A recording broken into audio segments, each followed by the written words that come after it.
Hey, how are y'all? This is Mika coming to you from beautiful British Columbia. I'd say, this song I'm gonna do here. It's about, basically living free on the land, doing what you got to do, and that's the way life is supposed to be. You're supposed to be responsible for your own self, and this is. The police are always trying to tell you that you got to do this and you got to do that. But what they've done is they've usurped the common law, and they've turned us all into slaves by contract. But you don't have to live that way. I travel in my car without license, registration, insurance, anything. I have no contracts for work. I have no contracts for anything. Anyways, I wrote this little tune. This fly wants to get in on it.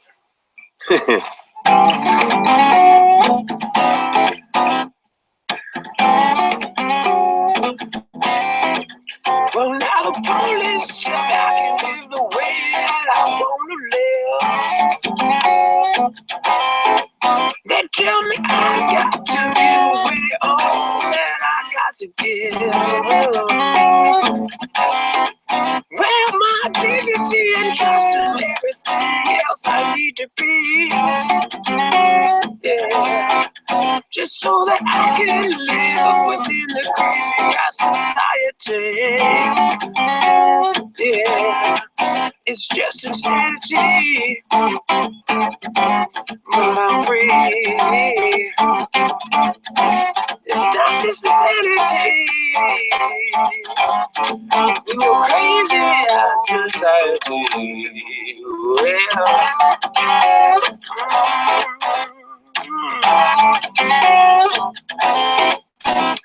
The judge thinks of me a slave cause I don't know the words he says. Who am I to understand such convoluted English, man? What did you get the nerve to tell me things that I gotta do? Cause you ain't nothing but a black-haired fool with an attitude. Yeah, it's just insanity. This crazy ass society, but I'm free.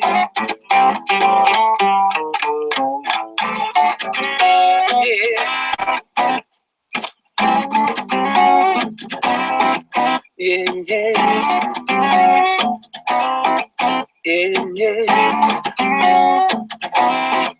you gotta show me some contracts, show me some proof of claim.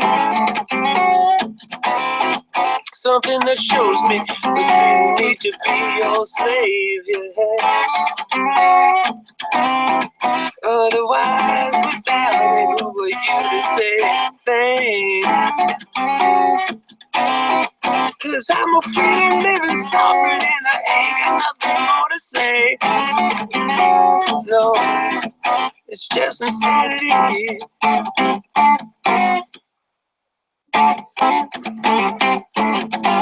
It's just insanity. And I'm free from the crazy ass society.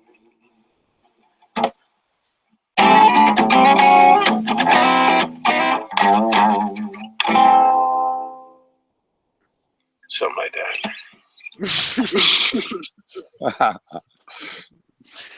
And welcome.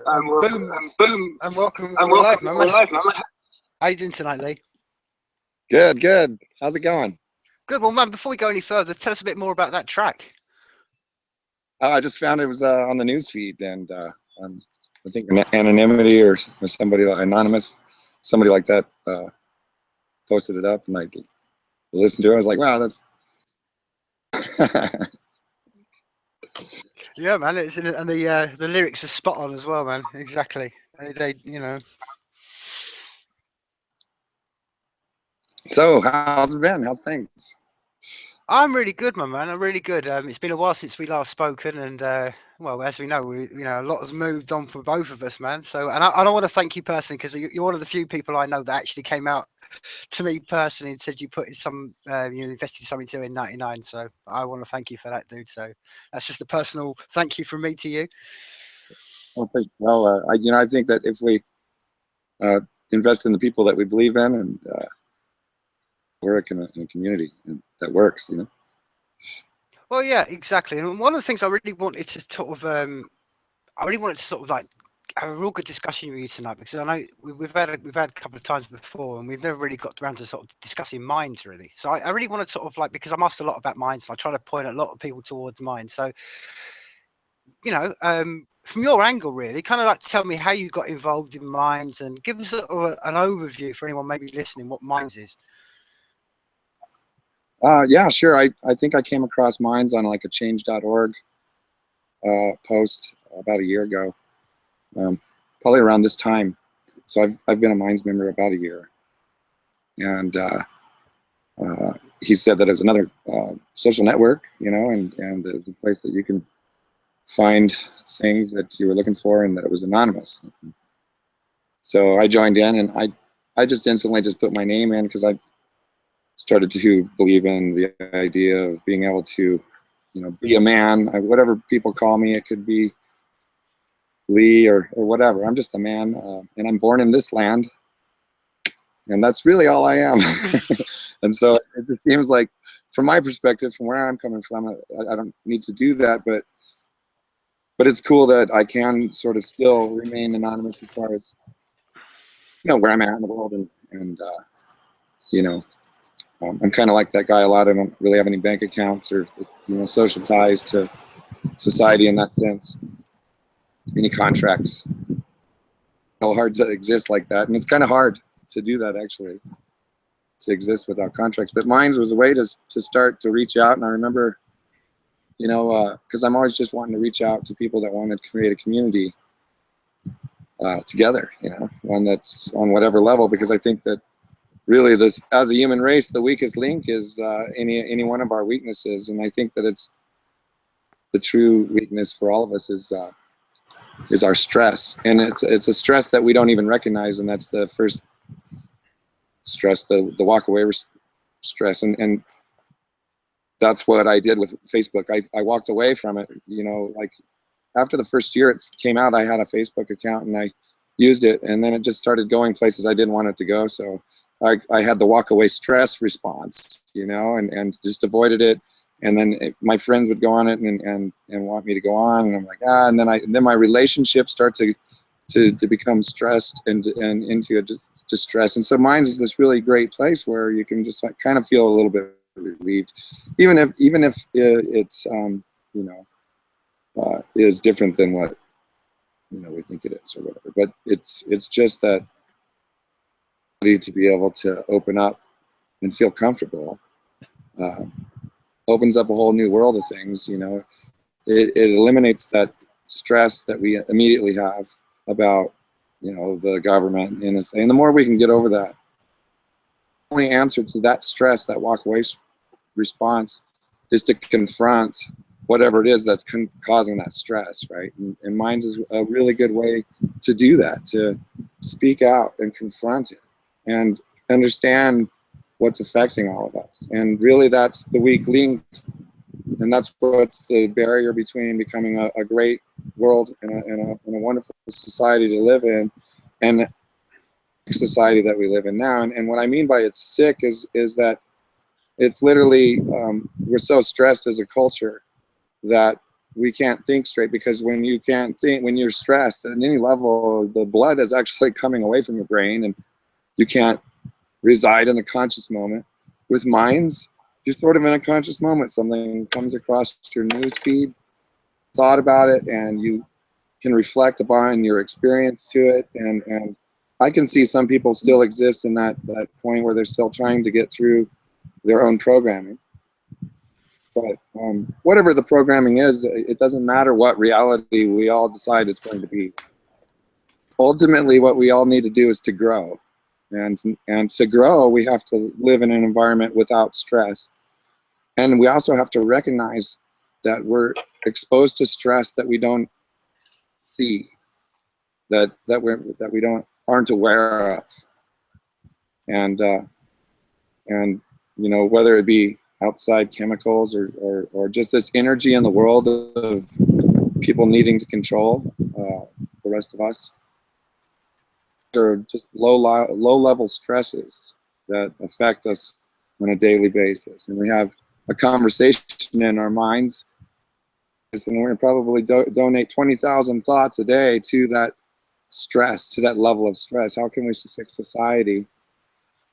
And really, the only way to fix society is to fix ourselves and to recognize where our low level stress is that prevents us from growth. Because you can't grow when the blood is moving away from your brain and it's out into your extremities, and your endocrine system doesn't work, and all your immune system is put on hold, and literally the supply to your brain and your neurons and everything else. Are you getting wet there, my friend?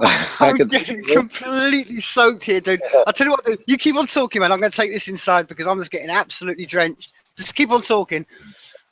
All right. So while Tim's taking care of that, we'll continue here. And it's just this idea that society is to fix ourselves and to fix our play in society, and how we create a program that responds to stress, or that we've since we were little kids, we've had programs that are responses to these low-level forms of stress. That's how we dealt with them, including becoming unconscious. Because when you can't deal with something, when you can't just walk away, like if you're in a situation where you can't walk away from it because of the stress, you know, you can't relieve yourself from it, then you become unconscious. And what happens then is the programs that you've had since you're a little kid come into play. And that's exactly what society plays on. They play on that programming because they know that if they can cause enough stress in a situation, that you're literally not thinking straight. And that's what Wiki Being is really addressing in some respect, is that unless we address every last thing, if we take things to the grave, these levels of stress that we never deal with, never confront, then quite literally they're not being learned, and they're held within us, in our being, and they cause sickness because there's no ability to grow. And we need to cultivate a place to grow. And one way Wiki Being can help with that cultivation is to be able to express that safely, and even get feedback safely on the things that you've been programmed to respond to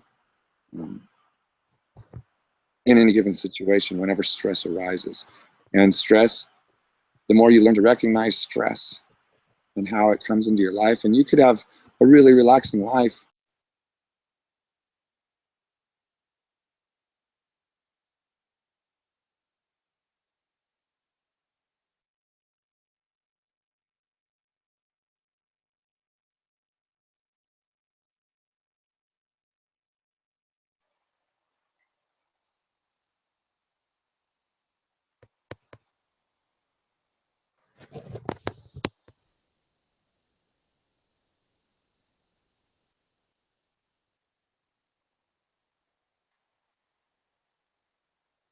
us. But one thing is for sure is that most of the stresses that are happening to us are common, that will have a commonality in those stress. How we deal with those stress, how we deal with the stress that's coming in is different, because ultimately we were taught by different parents, had different teachers, we're in a different environment, maybe we were abused as children.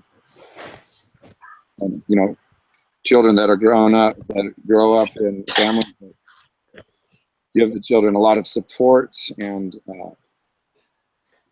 information that they can process. Those kids grow up with less programming because they have the ability to deal with stress at an early age. They have the tools to deal with that stress. But children that are born that can't talk to their parents and are always in trouble for one reason or other, always feel like they're less of a being, and then they just grow up. I mean, is there any wonder why our society is sick? Because we keep passing these things down. And it's antiquities, really is what it is. Antiquities meaning that anything that isn't us, of our world, of this modern world that exists right now, history in our own life, or the history of our parents, or the history of their parents, it ultimately comes to, you have to go down the line. Where does this programming coming from? And ultimately, almost every single thought you can come to the conclusion that comes into my mind, into the front cortex. This is the newest brain.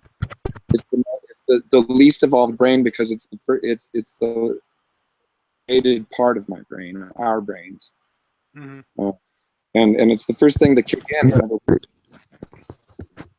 Anyway, I don't know. It's kind of what I've been contemplating. Yeah, Lee, can you hear me, dude? I can. Yeah, you're there. Perfect. That's cool, man. That's the sort of day I got caught in the rain there, man. Completely soaked in the rain. But yeah, man. I mean, going back to the whole stress thing and what I caught at the end of it, I think you're completely right. And I think one of the it's the duality where we live at the times now, and I think this is a real something that needs to be focused on a lot. Is we have more communications than ever before to communicate with each other. We're speaking. We have all this, but like you say, a innate human level with all this ability to connect. And I'm very optimistic about the future, and I am. And I think these tools are helping us to move into the future. But like you said, without going back to the root source of what it is about, and it's just human to human contact. And I think, like you said, we have to go right back, because to use your analogy, or to use the analogy I use, it's like we're born with a clean laptop, and we've all been infected with these cookies, and trying to infect us with all the viruses and the cookies that we've all got in our systems, it's going to take a long time. And I think that we can help from the other side. We can make solutions better, like you say, where we can go and live off grid. We can have ways we can exchange ideas and everything, exchange resources and all sorts of ideas. That's brilliant, and we can push that. But I think the other side to it, and is completely crucial, is that human element. And one of the things that you're talking about, and I think isn't spoken about a lot, is the fact of, well, if you want to get really down to it, you want to get really real. I mean, it's like I don't know what it's like in America, but dude, over here, one of the big white elephants in the corner that nobody wants to speak about is child abuse. Nobody wants to speak about how we're bringing up kids. Nobody. And to me, it's until we deal with the very beginning of life, and then we wonder why we've got people like we have. I mean, it's not surprising. Like you said, we live in a society and it's sick. Well, it's not surprising, man. It's not, I mean, and it's great. We can, like I said, we have the ability to dissolve the media, dissolve these paradigms, but it's going to take and that's one of my things. I think long and hard about this. I think, okay, I'm very optimistic, but I don't know whether, even with all the new technology that's coming and all the new communications and everything that's going to put us together, whether all of that's going to be anything unless we deal with this root problem which you're dealing about, which is the stress. And that's, like I say, the things we're going to do is going to alleviate the stress. But like you said, on a deep level, we're going to have to come back to the point where we're all just humans, and we have to realize that, and we have to get over all the things that separate us and go back to that. Because if we don't, and I think the beginning of this starts with conversations like this, because you will not see this conversation on NBC, and you won't see it on CBS. You're not going to see this on Fox. You're not going to see it on the BBC. And that's the point. We have to have these real conversations. I think that everything in our world is actually just a reflection of something else. So,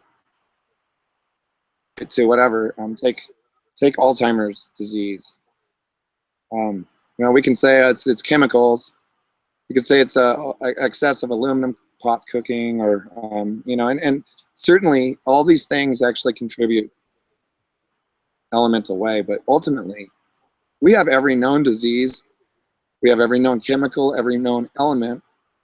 We have every spore of every mushroom that's ever grown on the earth. We have all those things existing within our body, and our bodies are created of a few trillion sentient beings, cells that are just like you and me. They have a body, they have a mind, They have functions. They have a digestion system. They have the ability to reproduce. And so we're really the master of an entire society. And our mind is actually the government, if you will. Mm-hmm. So we've developed this neocortex thing on the front of our heads. It's the newest brain that exists. And what I mean by that is it's the one that's developed last in our brain, the last component of our brain, and it's the component that predicts things. So, like whenever you in any situation that you get into, it's our nature to predict our future or play like sort of a game of chess ahead in order to secure or to create our own security. Because we're always naturally we want to be comfortable, and that's sort of our pursuit of happiness. I think that the pursuit of happiness is really a lie, because really, are we pursuing happiness, or are we pursuing something more, something different in life? You know, I mean, it's all subjective to everyone, right? Everyone's happiness is their own subjectiveness, but we're really not our choices, or I mean, we're not our thoughts. Every thought in the world has already happened. It's already created. Most of the thoughts have been handed down to us by someone, by our parents, by their parents, everything. But ultimately, we were created somewhere at some point. For lack of a better word, we can call it God, right? Or our maker, or whatever. We didn't just pop into existence. We came from something, whatever that is that we came from. It's sort of like law is. It's a program that says that we can use this information that worked for these people back then, and we can apply that to our world right now. The problem with law is it doesn't allow for the point of no society expects 10 generations ahead of them to live by their rules of the day. In other words, we live here today and we want to control our world, and we want to have the rules that we need for our life, right? But we don't expect that 10 generations from now, people that don't exist yet, live by our rules. And neither did the ancestors before us. They didn't expect that we today would live by their rules. Those rules are for them. All we can do is take those things and say, does it apply to us today, right now? And that's what makes us a man. And that's what makes a man or a woman that is born of the land thing in the world. And this is getting into law. The point of all that is that law doesn't really matter. What matters is us as human beings, and the ability to see our life in this very now moment and determine whether our thoughts are being activated under stress. Because if we're in a stressful situation, all you have to be in a stressful situation is at McDonald's and your cheeseburger and you're in a stressful situation because you don't know what the food, where the food comes from, or all you have to do is be walking down the street and have someone having an argument. That could be a stressful situation because you're walking. That's where the walk away response comes in, right? Because you're just walking away. You don't want to be a part of that argument. That's their business. It's stressful. It's level of stress, and it actually enacts the part of the brain that creates a dialogue and a predictive process. And those predictive processes are all based on programming that we got when we were little kids. And we never question them, because truly balanced human beings, we would be able to see every moment and just ask very simple, basic questions about what's happening in that moment. And being able to confront the stress on a level of, I understand how to confront it because I understand who and what I am, which is, I'm not my thoughts. I'm not all the things that all of a sudden start happening. 20,000 thoughts happen when that stress comes in, and it starts to predict what's going to happen. And then I start to function based on those predictions. So then all of a sudden, now I'm not living in the now moment. I can't decide what's going on. First of all, it cuts the blood flow off to the part of my brain that can start to see that this is the living moment. Power is in this living moment. And any kind of stress that comes in cuts me off from that and automatically puts me into unconscious mode to where my programs are running, whatever programs that are unchecked. Because if they were checked, then I would be completely conscious of the situation under a stressful situation, and understand. The more I understand that I'm a living man on this land, and that there's nothing higher than that purpose in life. In other words, not to say that I'm above all life on Earth, but that no other life on Earth has the capabilities that I have as a man, including the ability to save all life on Earth with my decisions. And as powerful as an eagle is, or a ram, a mountain sheep, they don't have the reasoning ability to come save my life through empathy. What makes and sets man apart from all other living things? You can even argue that dolphins are smarter than man and they have a sense of community. But man can take care of dolphins and dolphins can't take care of man, if we so choose. So that automatically, by default, puts us on top of the scale. And it's not, I saw a Minds post where it said ego not versus eco. And eco is just a little man inside the circle of life, and he's not on top of it, but sort of included in it. And I really like that. But I think that it doesn't appreciate the fact that man does have the ability to take care of all of that life, where none of that life has the ability really to take care of man, with the exception that it does if man is natural, right? If man is natural, all of life on Earth has the ability to take care of man. It's natural with Earth if he lives naturally with the animals. Then the animals have the ability through default to take care of man, right? Because we're all living in a harmonious way, and they're doing their job and just in a symbiotic thing, like a bee with a flower. Yeah, I mean, this is one of the things. Go on. Go ahead. I was going to say this is one of the things that. No, I was just going to say this is one of the things that when we talk about where we are right now is it's this detachment from nature. I mean, it's the complete detachment we've got from the idea that we are just on this rock. And one of the things that the results in that detachment, and I see it, and I confront it all the time, is people who they just completely, as I say, detached from everything. They're detached from where their food comes from. They're detached from where everything comes from. But equally, they're detached from the realities of nature. And this is one of the things that,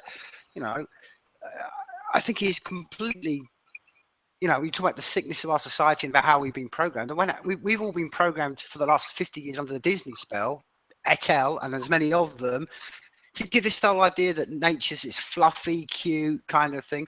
And I'm like, and when a deer dies, it turns into a fairy. No, the deer will, this is the thing about nature. Nature's a bitch, man. She's a motherfucking bitch, and she doesn't give a toss.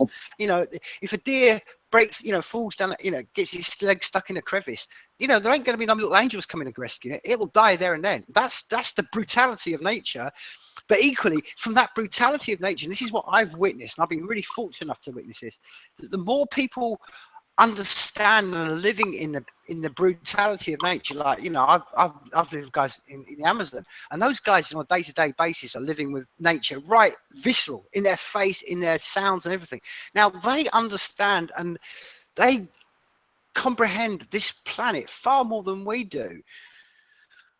To a sense, this is.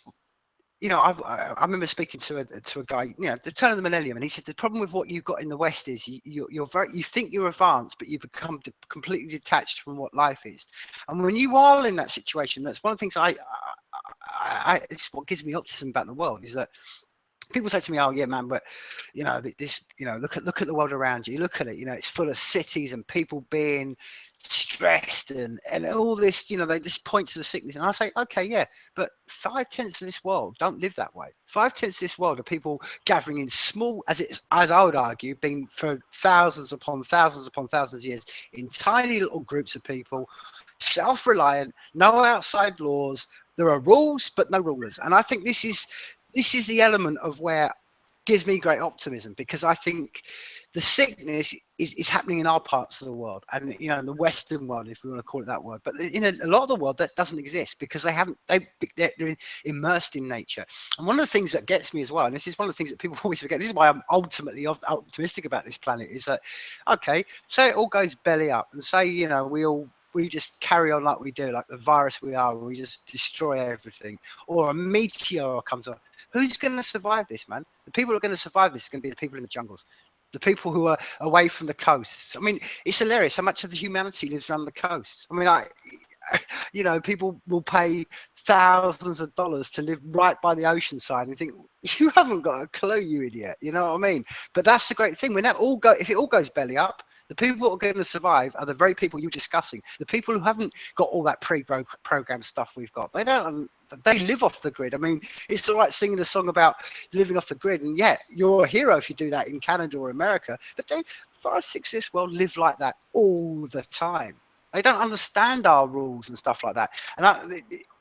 But the thing is as well, and I think this is the duality of this element. I mean, duality of that element is that people then put those people and say, "Oh, they're these mystical guys living in the jungle, and oh, they're so and it's like." And I used to say, I mean, when you come back, I came back to England after being in South America, and it was the same conversation. It was like, "Oh man, it must be so wonderful, man, mixing with all the people in the Amazon.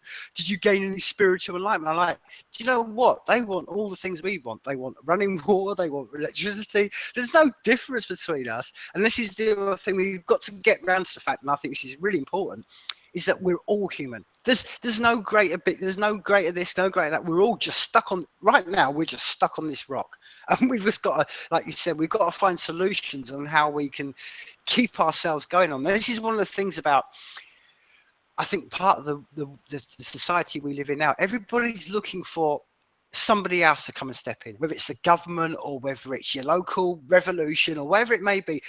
Always putting onto somebody else. Even if you go right to the top of the tree, it's kind of like, well, above us is this higher power. No. Do you know what we want to do? We want to make the best of our lives for all of us. And that's why I say all the time, you are the brains of the central system. If everybody got that into their own head and try to make their life better and everyone around them lives better, that's to me is the highest goal. But we're stuck in this matrix of life where people are always looking for a greater power, this greater thing, whether it's a government, whether it's a religion, whether it's whatever it is, always looking for someone, and it downgrades them as a human being. When, like you said, right now, this is the greatest machine that's ever been comprehended in the whole universe, and we're not even digging into it, Right. Well, it's we have this machine because of a reason, and we have the ability to move around like we can for a very good reason, because likened it, or heard it likened, is that imagine that you have a really awesome drone, right? And you spent, say you had to work like a couple of years for this drone. It cost you a lot of money.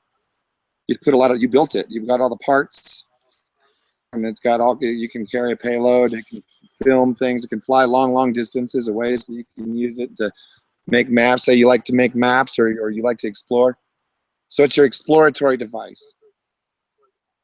This drone, and ultimately, and you care about this drone because you put a lot of energy into it, right? You've got this device that you worked hard for, and so you use this drone to do what? To explore. It's an exploratory device, and that's exactly what the body is. The body and the mind, and the ability to move around, and the ability to deal with stress, and all these things. It's an exploratory device. It's nothing more than that. Me, Lee, the man, is really nothing more than a rover or a drone that's sent out into this realm, into this place, this 3D realm, or whatever we decided it's going to be. I mean, whether you know, we all agree on one thing or another. It doesn't matter what we all agree on. The fact is that light of this, you know, not of this life, this body, not to make light of it. It's very, very, very important that you can explore as a higher, as a consciousness, because clearly the consciousness isn't the subconscious and the brain, because those are two completely separate things. The conscious is separate and outside of the subconscious. But yet they're a part of each other. But when the body dies, the consciousness itself, part of the dying of the body, it goes on to its own thing, which no one really knows. There's people that say they've died and can give us after death experiences and so on and so forth. But regardless what we come to believe, there's only the facts, is that this body, the thoughts that are processed through it, and everything else aren't who I am. My personality is just become comfortable with who I become. You know, what I look like is just sort of a mixture of how my DNA was arranged, and how I become comfortable with that, and how I like to model myself. But we have as a society, especially as one of the reasons, the differences between what you were saying about third world cultures and this modern Western society, is that we've separated ourselves purposely to say that are roving around, these exploratory devices need a personality. We need to have likes and dislikes, and have a favorite food and a favorite color, and we need to be a certain way because that's what we like, and so that must be who we are. When really, we don't even know what we like, because we didn't invent it. It came from somewhere else, you know, like we buy things. How can you like something if you didn't resonate it with it a little bit? But with what we know about social engineering and the ability to mind control somebody, so either just of every moment of your life, then you're under mind control of some kind or other. Either you're being under the mind control of the government or the church or some outside entity, or you're under the mind control of your own brain. Programs have been installed in you since you're a little baby. Because little babies, they get their information from looking at the faces of their parents. When they're little babies, they know how to judge the environment, whether it's dangerous or if it's filled with happiness and joy, or if it, you know, if you need to be alarmed, by looking at the faces of the parents. When parents argue in front of a little baby, what happens is the little baby doesn't understand what the yelling is all about, or the loud noises.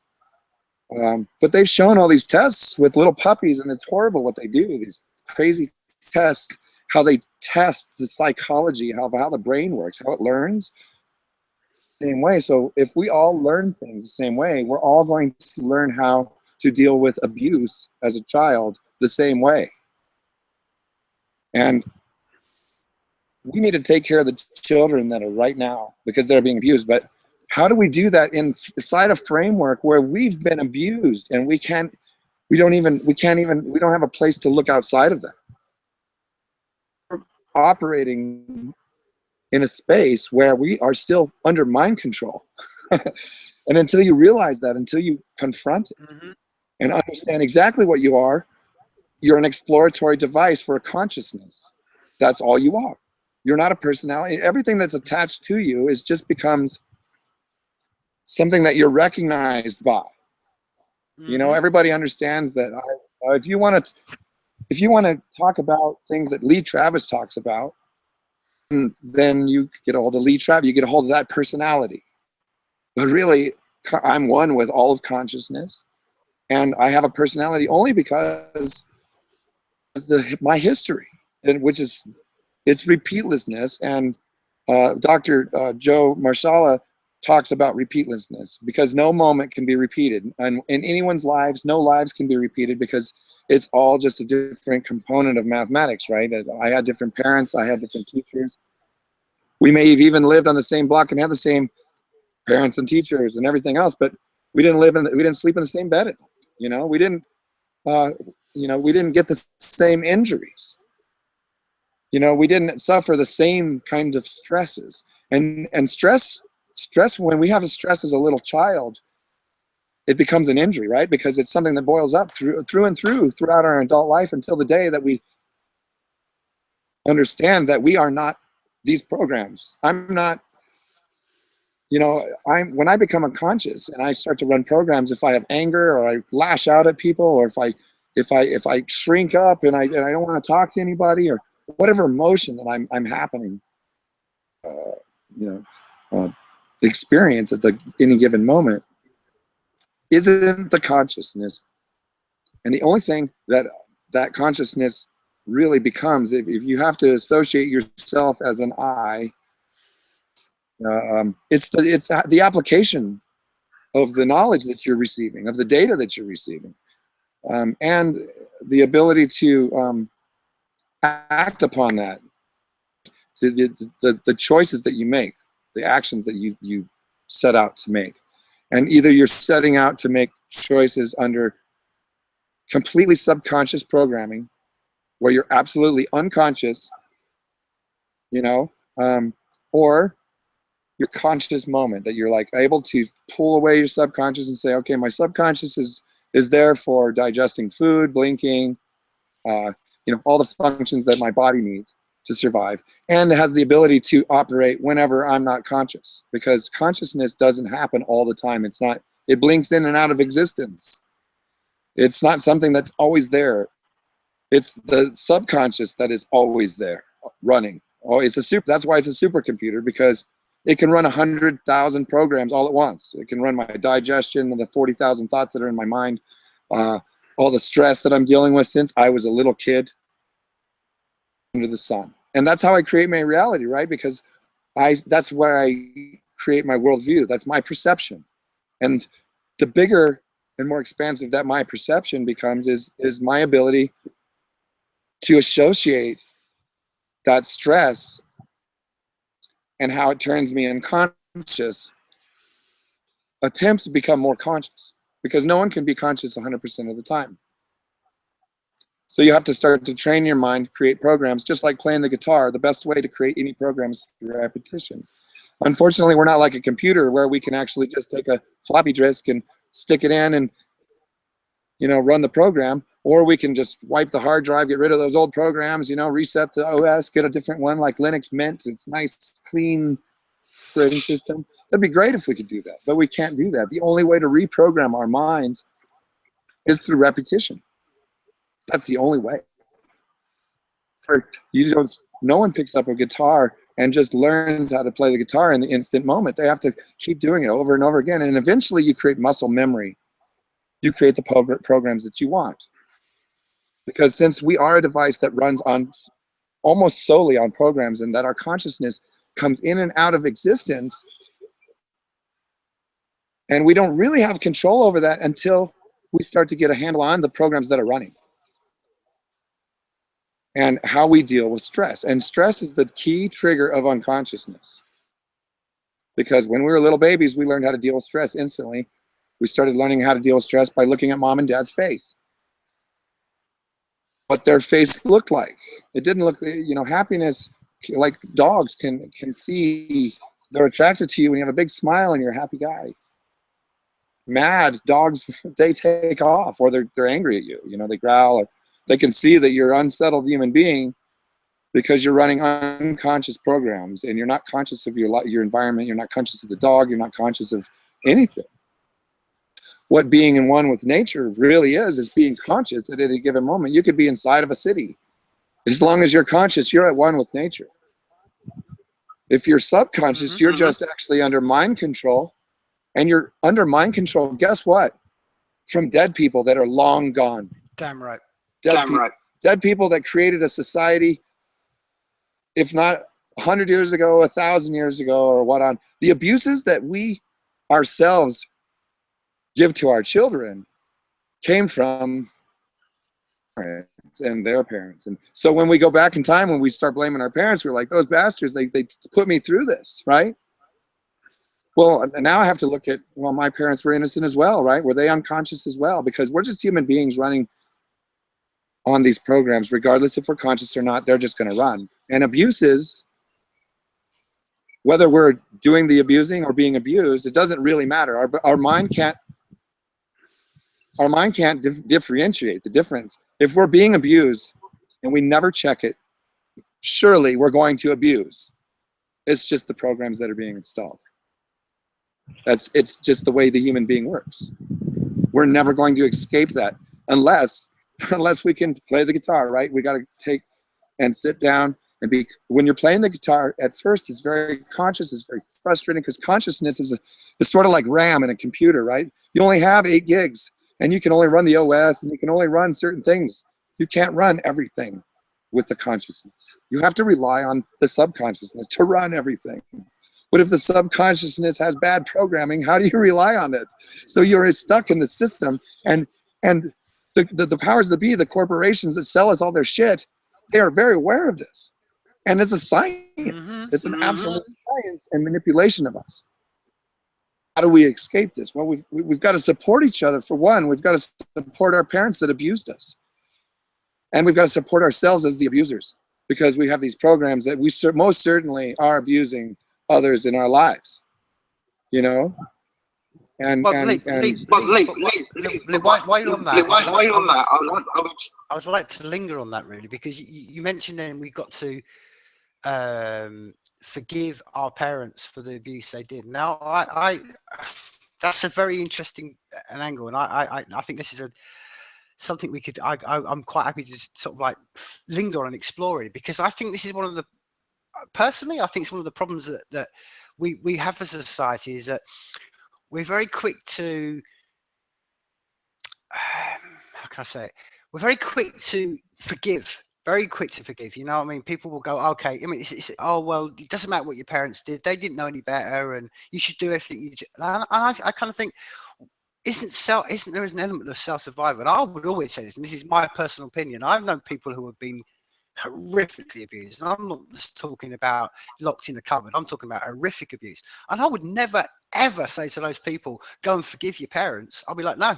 they were conscious and they knew what they did, and your best path forward is to basically progress and not go back and try to untangle all that. And because to me, I know people have done it, and it becomes they almost become, it's like a stone around their neck, and they spend years and years and years trying to understand why their parents did it, and have these, they have all these, meetings and all that. And ultimately, I've just seen it from experience. All that happens is a lot of talking goes on, and the person who's been a victim of it, at the end of it, comes out thinking, what the fuck have I done? I've wasted 10 years of my life. Pardon the but I've wasted time trying to convince somebody that basically that.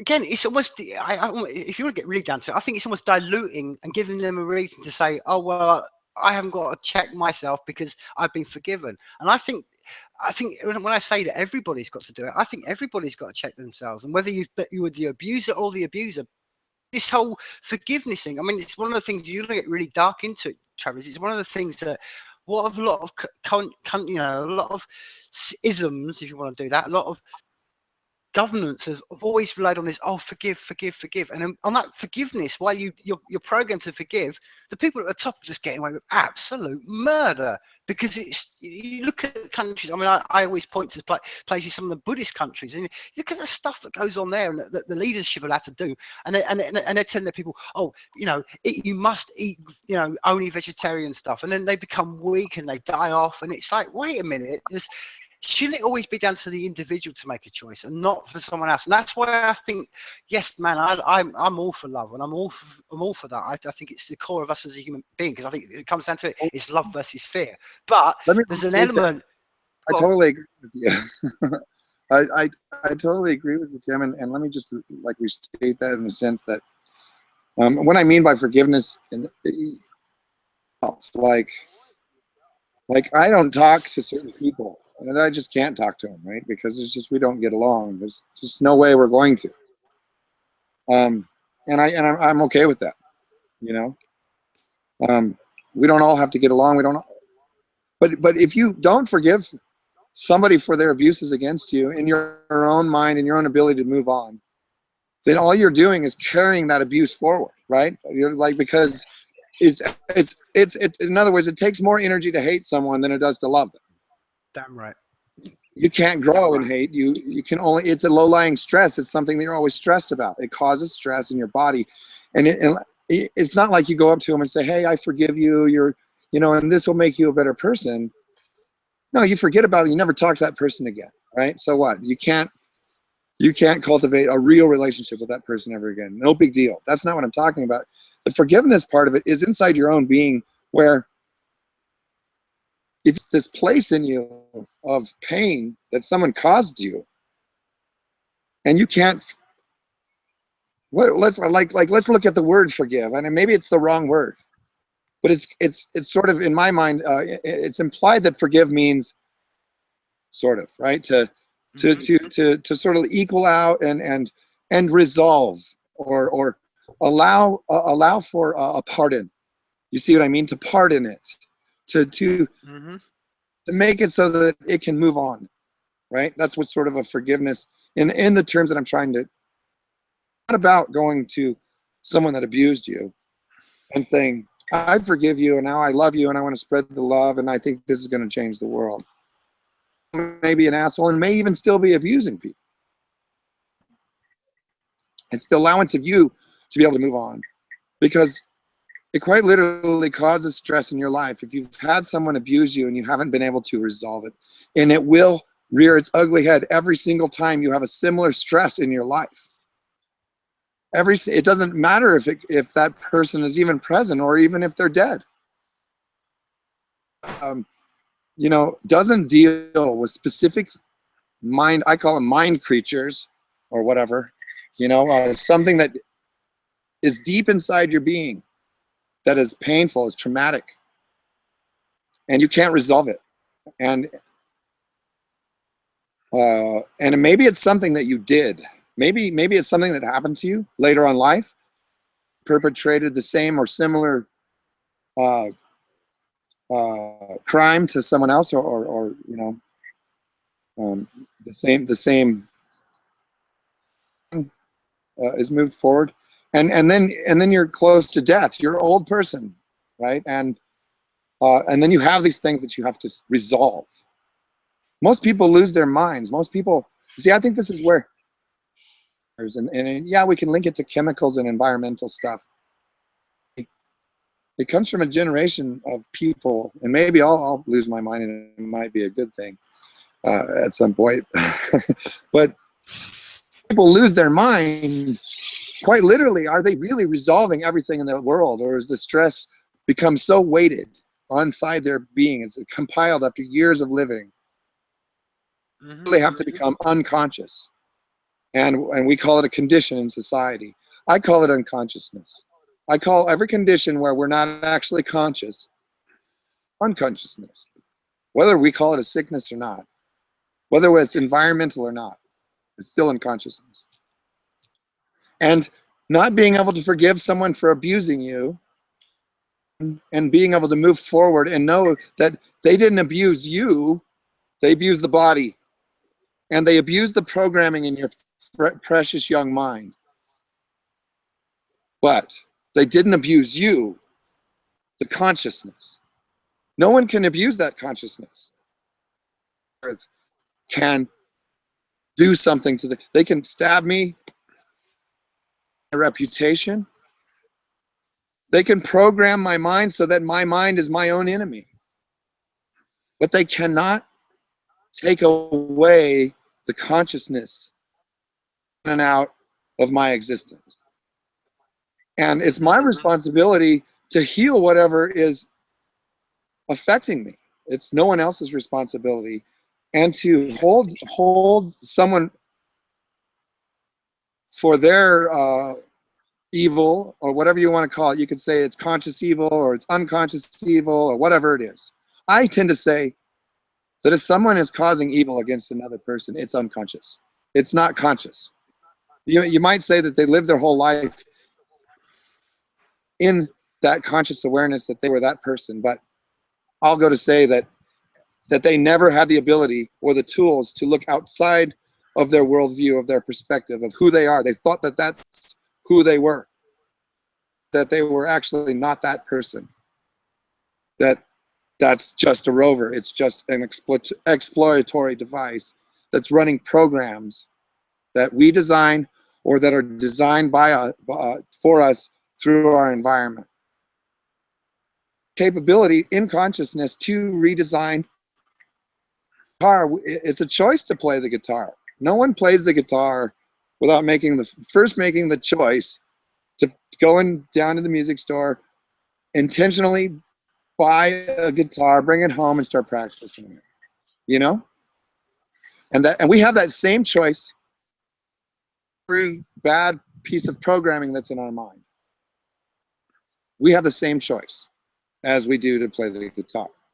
So really, we don't have any excuse, and we can't push that excuse onto someone else, and we can't say that it's the abuser's fault. It's still ultimately our responsibility to heal. You know, if someone abused us, unless they killed us and annihilated our existence, ultimately it's our responsibility. It's my responsibility.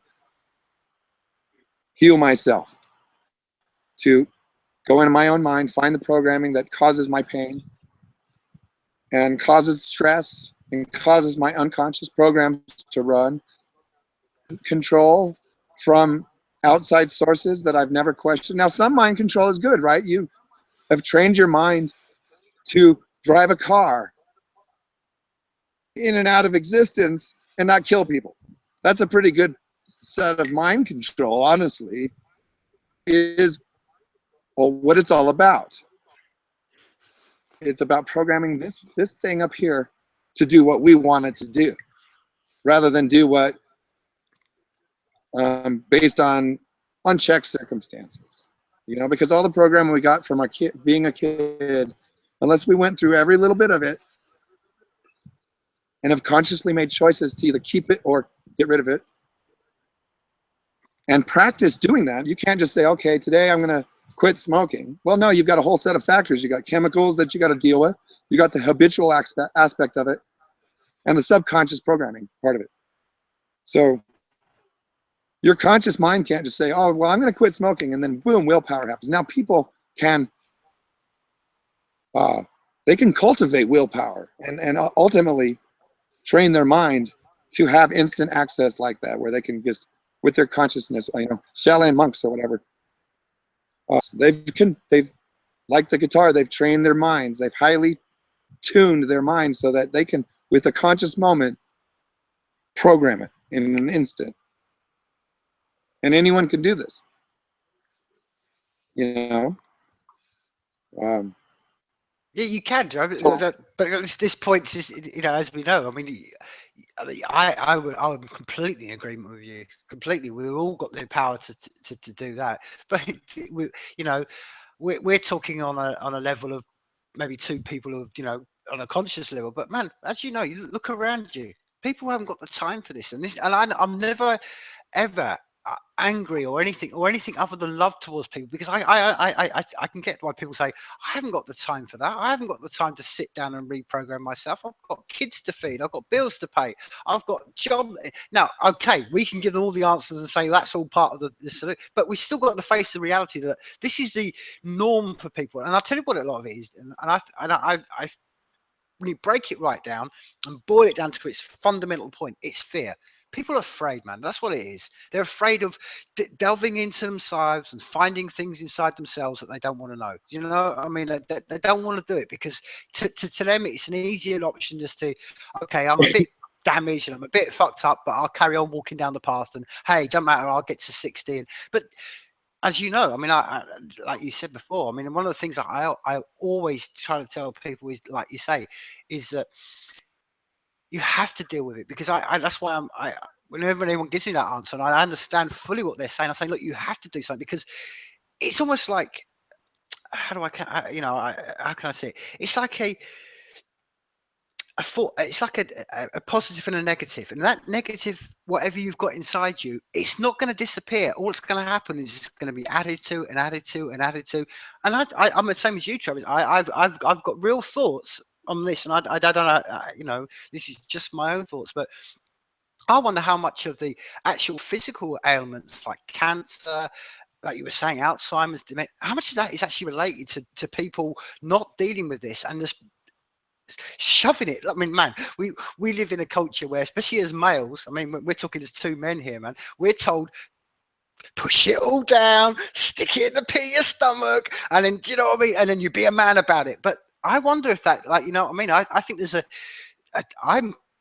and I thought this for a while, like maybe there's a real connection between actual cancers and ulcers and kidney stones and all these things and that very process. Because, as you said, we are ultimately in control of this machine that we're walking around. And this is one of the other fascinating things that I want to bring it back really to what I was trying to say earlier.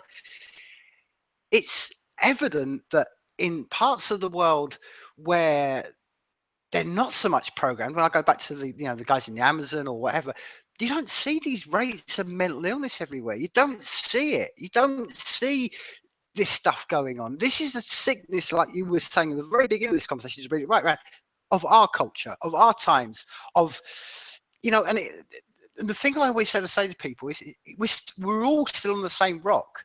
So it's kind of like the most fundamental one to do is to understand, like you said, understand your own programming. And then the first steps you can do about that goes back to what you did at the beginning of it. Take as much steps as you can to get yourselves out of the matrix, if you want to use that analogy. Everyone understands that film, but you've got to take your steps away from it. All the time you're going to be surrounded by that negativity and just general wish-wash of mind control, or just whatever you want to call it. If you're stuck inside that, I mean, it's one of the reasons I personally, I'll give you a very personal experience, Joe.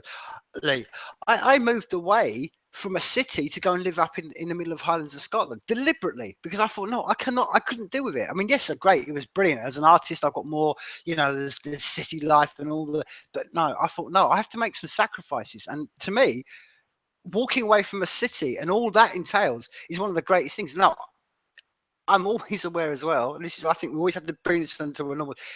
Not everybody's got the choices to go, I'm going to live in my house and go live in the country. It's a privileged position. Not everybody can just do this. Now, everybody can, because they've got two legs and they can walk. But, this is what I'm trying to say about the duality of what we is. I would argue what we're trying to build with Wiki Being or Lobby Voice, or what I'm trying to build with 99 and all the other projects, is just basically to make that walk away easier. And that's, I think, is crucial. But I do think it doesn't matter what we offer them. We could build them the paradise. We could give them every option. It's always going to break down to the individual. Always breaks down to the individual. And I think one of the areas as well, and I think maybe we're going to start, and I think again isn't explored. And I don't know how I'll hear your thoughts about it. And this again relates back to one of the things in why I say there's not much of this mental illness, sort of going on in the Amazon stuff, because, and again, they understand nature. So what they do, they take ayahuasca, they take, whatever it may be. And that will just, you talk about you're wiping the slate clean job. I mean, man, you can have that. You can go and have an experience where you'll get a complete, your whole body will be, and that's why. But over here, exactly. But you live in a culture, and I live in a culture where that stuff is illegal, and it's all this. But this has gone on for thousands and thousands of years, and this is where the other thing about it's understanding our history and not understanding, as you said, the programmed history we've been taught. If we understand that these plants, the humans tapping into the nature around them, has got us to where we are, and it's only been let's be real about this, in Western culture in the last 60 years. And we know that's based on racism and all the rest of it. But if we could just return to that, what I'm trying to say is nothing is easy, but there are solutions that are easy, if you understand what I'm saying. But none of it is easy. It's like you said, when you pick, none of us are going to get to the point where I can just pick up a guitar and play guitar.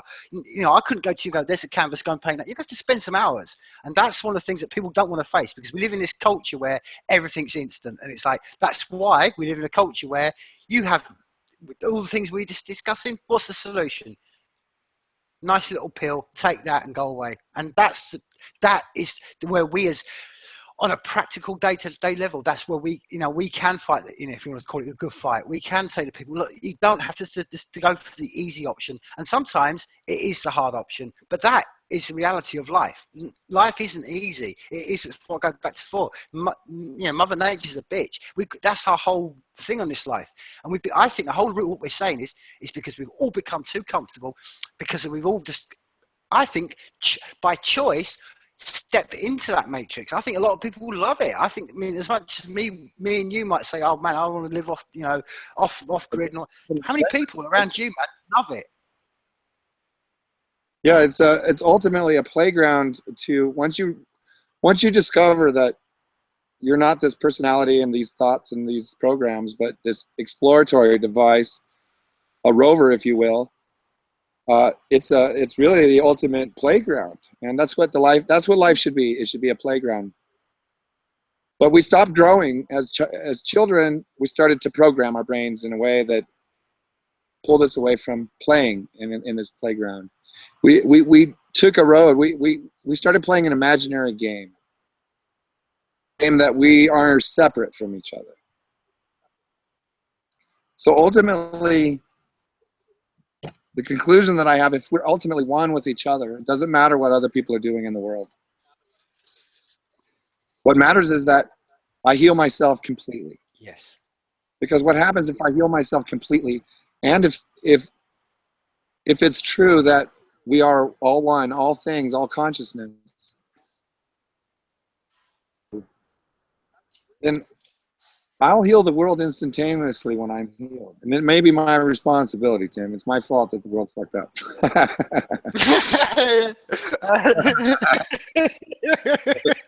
And that's the very definition of ego, my friend.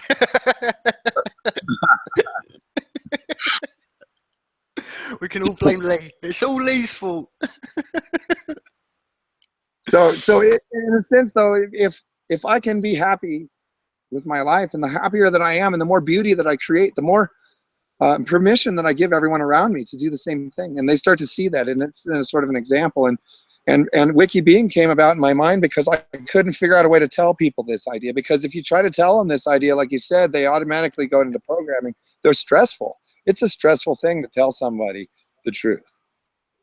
It's really stressful, and they start to use the programming.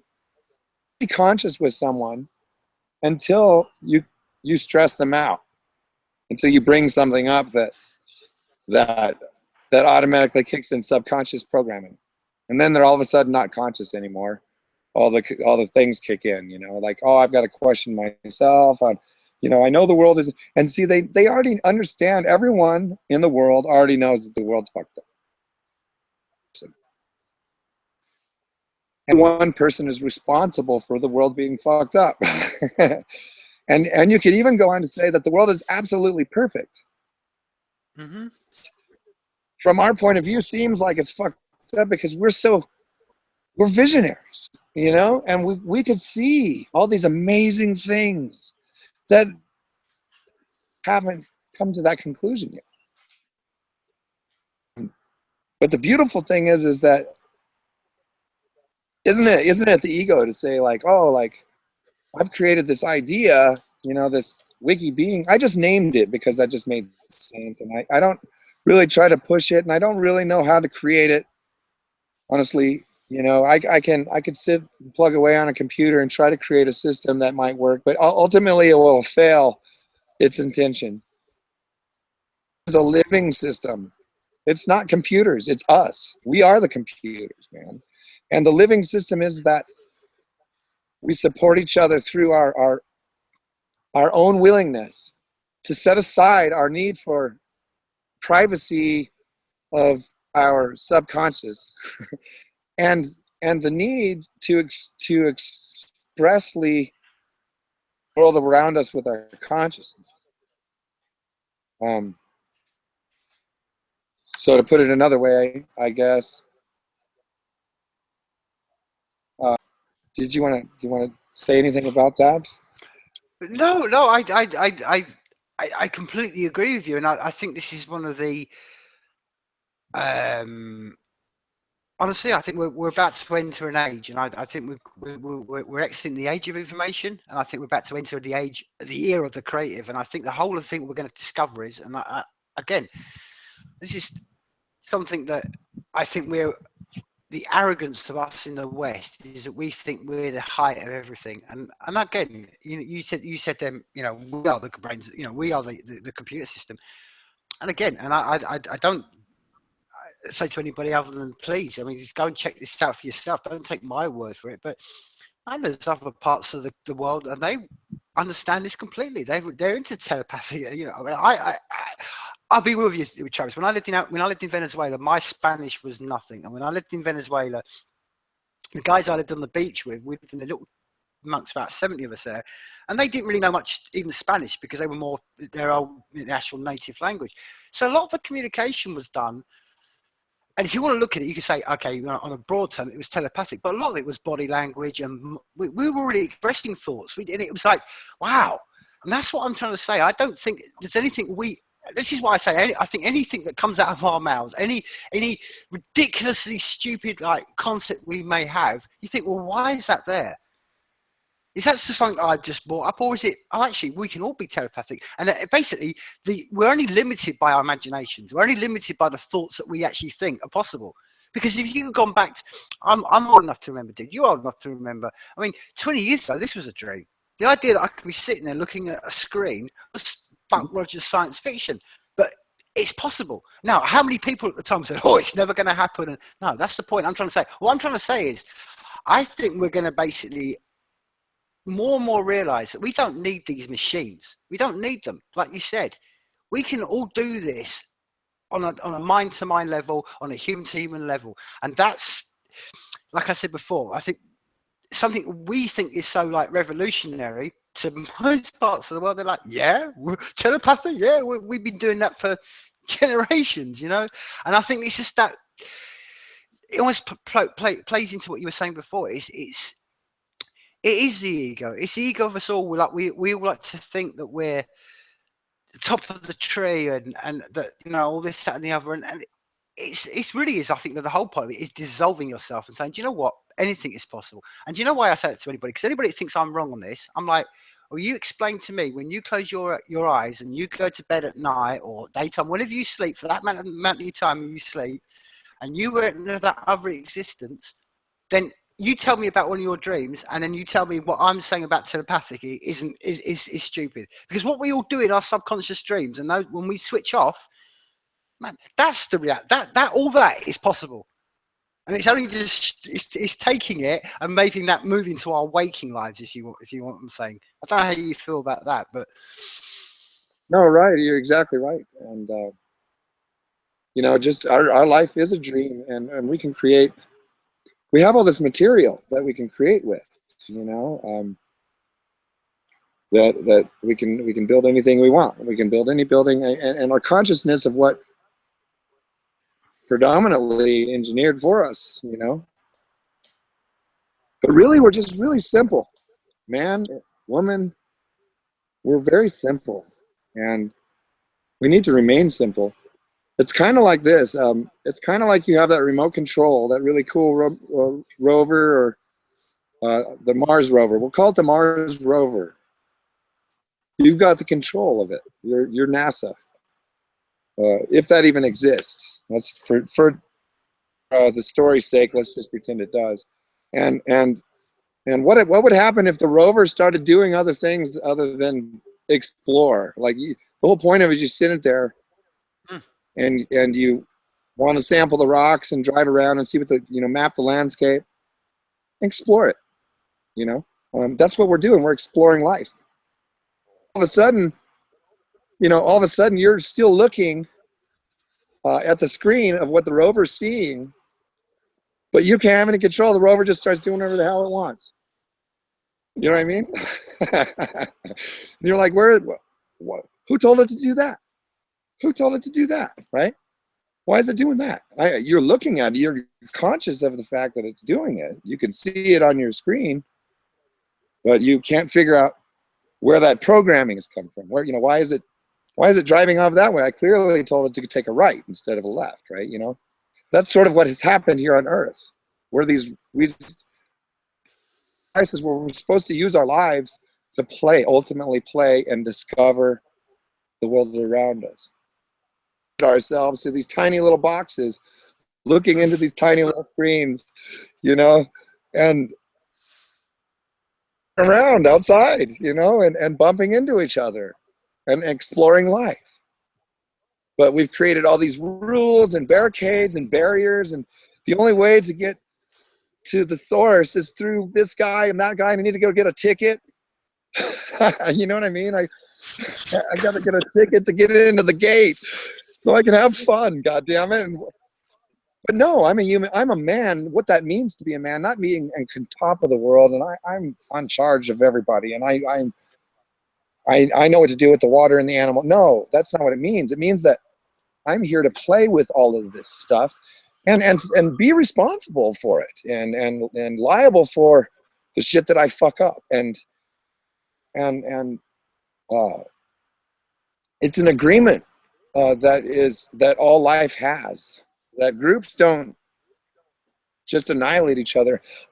Human beings aren't not empathetic. Everybody's empathetic, man. Even evil people, from their perspective, they're being empathetic. You know, maybe not from my perspective, but from their perspective, everybody operates the same. There's no difference. Evil exists within me as it exists within other men in the world, and I can't do anything about those other men in the world. Same place they came from, and I'll go to the same place that they'll go to. The same place that the people that came before me will go to, and the same place that the people that don't live yet, that are after me, will go to. Basic fundamental evidential truths. If someone were to ask me, you know, they're saying, who are you? I could say I'm Lee. Well, I go by Lee. People know me as Lee. I have a personality that's surrounded by this name. Or I'm just a man that lives on this land, here to explore and discover. And that's it. The programming is what gets in the way and creates the barriers that I need to get the tickets through. So ultimately, before I can tell my friends, hey, come be free,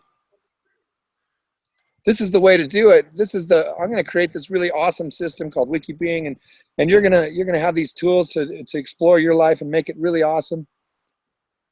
You know, before I can do that, do anything, they have to discover themselves.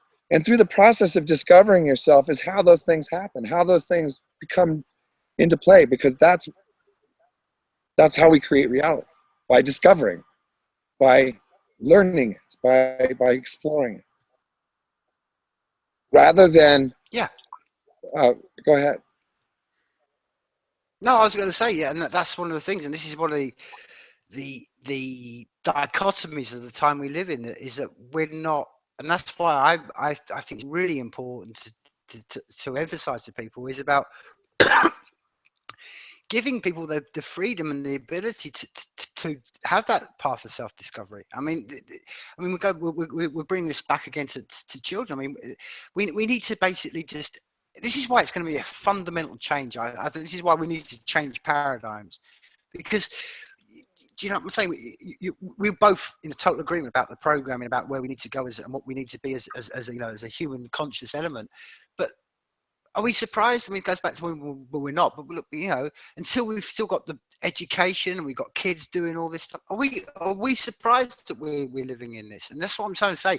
These are the almost we can talk here, and we're talking on metaphysical, physical, you know, psychological, you know, all those kind of levels. But when it breaks down, we've got to step it down to the bottom layer and think, okay, how can we dissolve these organizations that are doing this and actively not encouraging it? It's one of the things that I think right now, I think one of the most important questions facing humanity is that we've got this exponential rise of technology going on, and that's never going to stop, and the complexity that goes with that. But right now, we've got the one edge, as you said, we've got that creative edge. That's what us as human beings have got. And we've got to basically do everything to make sure that everybody can tap into that. And that is fed rather than this culture where we live in. Because if not, this is where the dystopic side of life will come along, and we'll just be taken over by machines, and that's why it's really important. And the great thing about it is, Travis, like you're saying, Lee, there's absolutely, this doesn't cost anything. This is what I say to people. It's not going to cost you anything other than a bit of time and a bit of energy. And hey, if you don't think you've got time and energy, it's like, well, this breaks down to the thing as well. This is one of the things I think is the element of what's missing in society. We've been detached. That's all we have. Yeah, exactly. That's all we have is exactly. But that's the reason. I mean, I often say life is life is quicksand. You know what I mean? But the trouble is, we're surrounded. I'm sure it's exactly the same for you in America over there, dude. We're not. The culture we live in and the mind program that we live in does everything possible to separate us from mortality. It says, right, you know what I mean?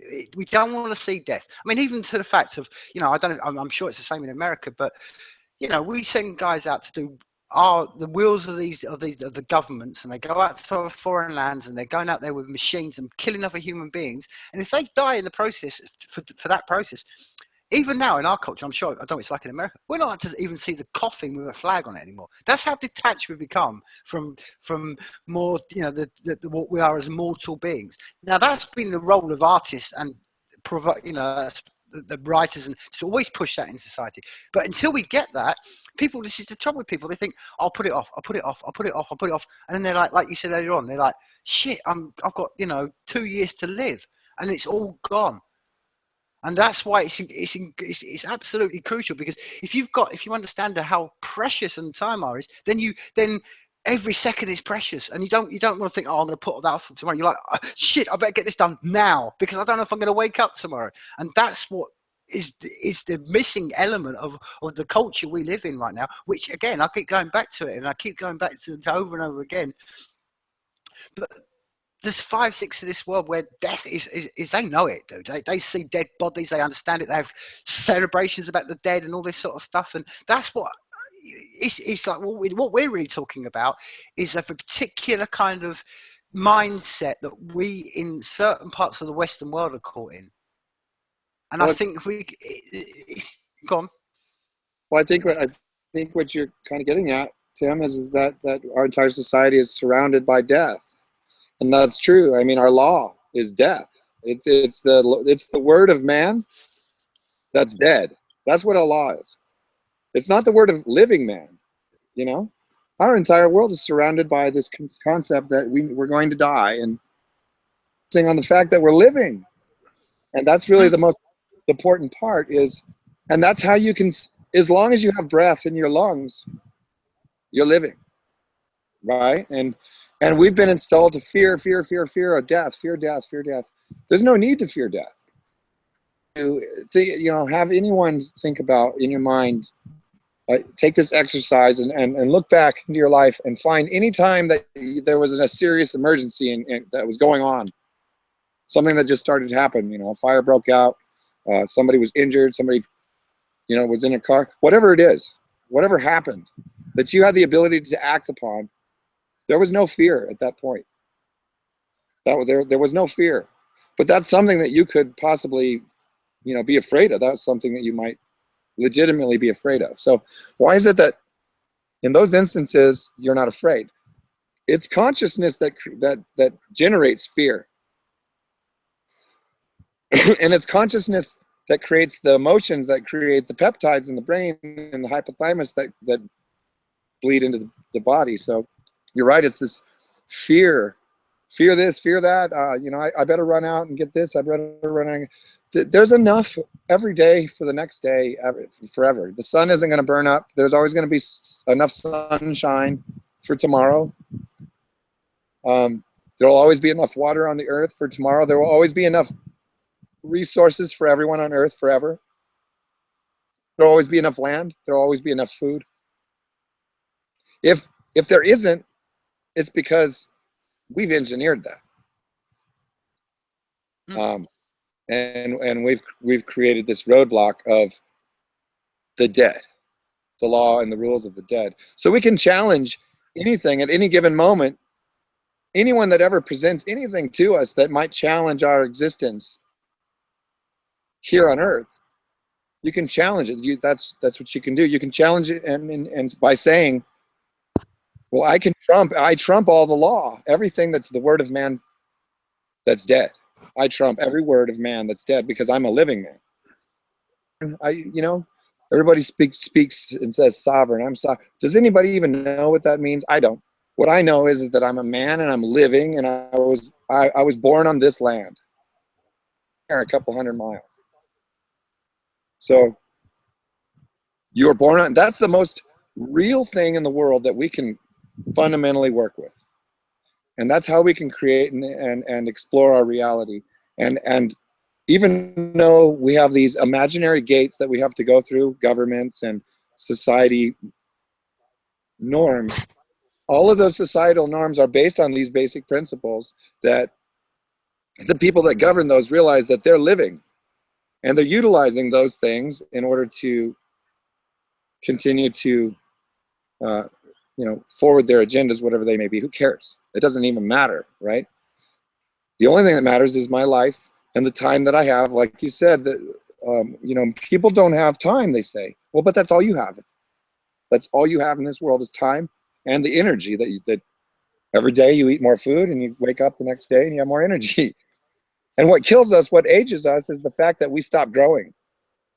I stop growing at a very early age because as soon as you have stress, your cells' ability to divide and do all their basic functions, and they go into fight or flight mode because your cells in your body actually have the same stress levels of stress that you do. So if you're stressed out, you got to be you feel the energy in your body, and with that energy that you feel in your body when you're stressed out up and gives you some really bad news, and you feel that wave of energy flow through your whole body, you just stressed out every single living cell in your body. And with that chemical peptide that originated with your brain chemistry. And so that's what's being played upon. Every time we have to react in a way that circumvents our ability, our right to life. Unless somebody's killing us and we don't have the ability to protect that, then ultimately we have that right to live.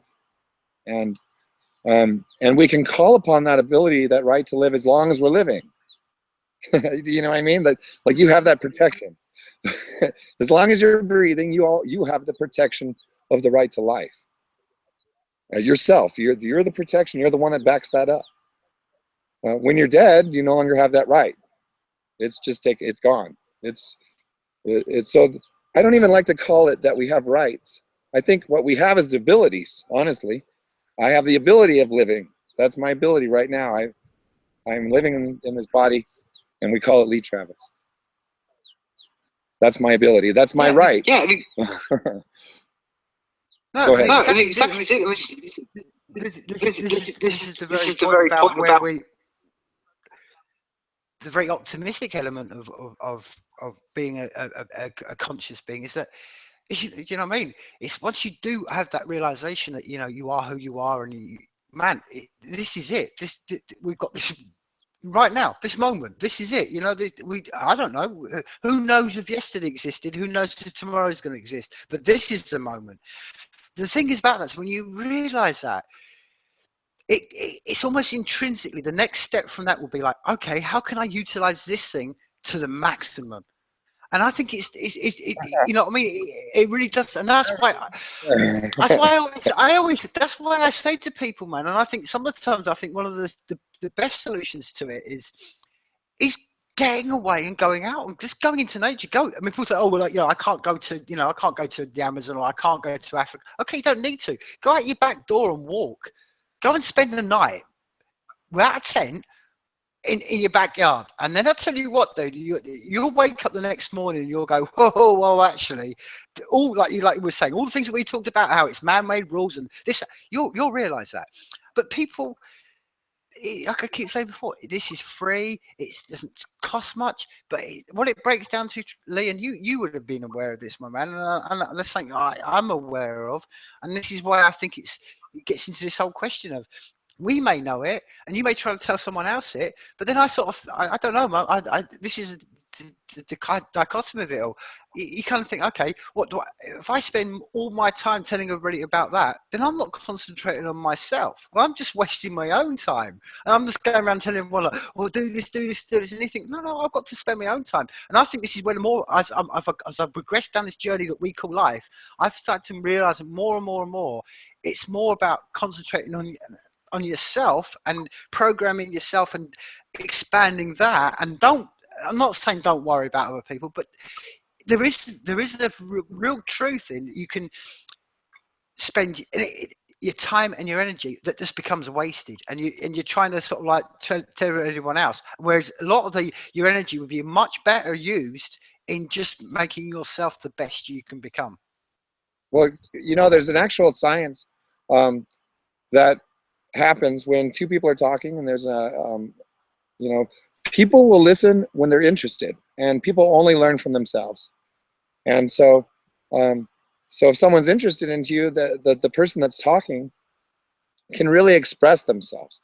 But if the person isn't so interested, then the ability to express yourself becomes kind of jumbled and not really cohesive. And so, and this is an actual science, and we kind of understand that it's utilized in network marketing and so on and so forth. And really, what it is it's about marketing. And if indeed I'm a exploratory device, then I need to explore. And part of my world of exploring is exploring other people. Naturally, it's easier for us to explore ourselves within the presence of people that we really like and that like us, and that we have this sort of natural flow to be able to talk. And this is sort of like what wiki being is right here, because we are opening up to each other, and since we like each other enough, our ability to communicate with each other is increased, and our brain, it starts to send blood to the brain, and the neural networks start to fire a little bit better. The stress level goes away, and we're able to express ourselves in a way that I'm learning from myself. And every word, it's really I'm vocalizing. But the cool thing is it's being recorded. I can go back and listen to it later, so that I from myself, from my own words, and somebody else might learn something or they might hate it, and in that hating it, they're going to learn something. It's just it's an amazing thing, this ability to share ourselves with others, this ability to communicate with others, regardless if it's on a level of we agree or not agree. And I'm recognizing, like, if I'm interacting with someone and they're responding to me in a certain way, it's a function of me. So if I can't speak to them in a clear, cohesive way, then I know that I'm causing them stress. I'm approaching something in their beingness, in their programming, in their subconsciousness that elevate. And when I want to go back to this clear idea that there are some levels of stress that we're not aware of, conscious. And somebody might, religion is one of the ones that does it for a lot of people. All you have to do is mention religion or mention God, right? And I usually refer to God as if you keep going back, I was born from my mom, and I was born for their mom and dad, and go on. And so we were eventually made from somewhere, and whatever that was, wherever we came from, that's God. But if you say something about God in a lot of people's presence, they associate that of religion. I was a little kid, and they always try to teach me this bullshit, and they instantly shut down, and creates this whole level of stress, overlying stress. And then your ability to talk to them and communicate them on a conscious level, it stops happening. And all of a sudden now we start running programs. Their programs run, which tells my programs to run. And then we have this endless loop of programs running that aren't conscious. We're completely unconscious in each other's presence. This is where I could see all your beauty. I could see it radiate from your face, and I could see when your smile happens and how you interact. Because just like a baby, I can see your face. And when it lights up, I know it's okay for me to light up, right? I know that it's okay for me to, it's like a permission, right? To open up and talk about things, because I feel safe. and you make me feel safe. And so changed from the moment of the first time we looked into our mom and dad's faces so that we could see. I believe that we chose our eye color when we were little babies. Mm-hmm. Our eyes would ultimately be. And we choose all these things as babies, but we get most of our data looking into their faces, and then we look into others' faces, and that's how we discover ourselves. Because that's how we discovered ourselves when we were babies. We saw somebody smile and laugh, and we giggled and smiled and laughed, and it made us feel good. We could feel the energy, the chemical peptides that were pouring into the body, and it made our cells and our body feel good. This is all very, very basic components of what it means to be a human being. Mm-hmm. What it means to be a human being is very, very understood and predictable. And that's why we have corporate marketing, right? If it weren't predictable, then we wouldn't have an entire society that is a consuming society, right? And is because they can't stop eating everything in sight, like a caterpillar eating all the leaves, and that's, before it goes into a chrysalis, right? Mm-hmm. Eventually, our society will chrysalis. I believe that. I believe that. I know it. I know it within my being that our society is doing it now. That mm-hmm. They're just eating, consuming. That's what this whole consumption thing is. Our society consuming everything. We're building all that up, and we're going to go into a cocoon, mm-hmm. and then we're going to come out of that cocoon, and every single human being is going to be a beautiful butterfly, man. And we want to. Well, no, I was going to say. Go ahead. I was going to say, Lee, I think we're in the cocoon stage. I think we're there at that point now. And this is one of the things that I think if you lived 500 years ago in the Renaissance, and if we could go back in time with some time machine and we were talking to people living around Milan or wherever it would have been and going, do you realize that for the next 500 years, people are going to look back at this moment and they're going, what? I don't see any of it. I don't see any of it. And that's the fallibility of human beings. We don't understand the time. That's why I think we are in that cocoon moment. And I think the butterfly that's about to emerge will have absolutely no recognition. It's like putting a mobile phone over an ant. An ant doesn't understand. It's like, well, whatever. I don't give a shit what you're holding above me. But that's what we're going to go to. What we're going to become is going to just, I don't know, completely almost unrecognizable to us as what we are now. Now, I think it's not we're not going to become this new species, because that's what I'm saying.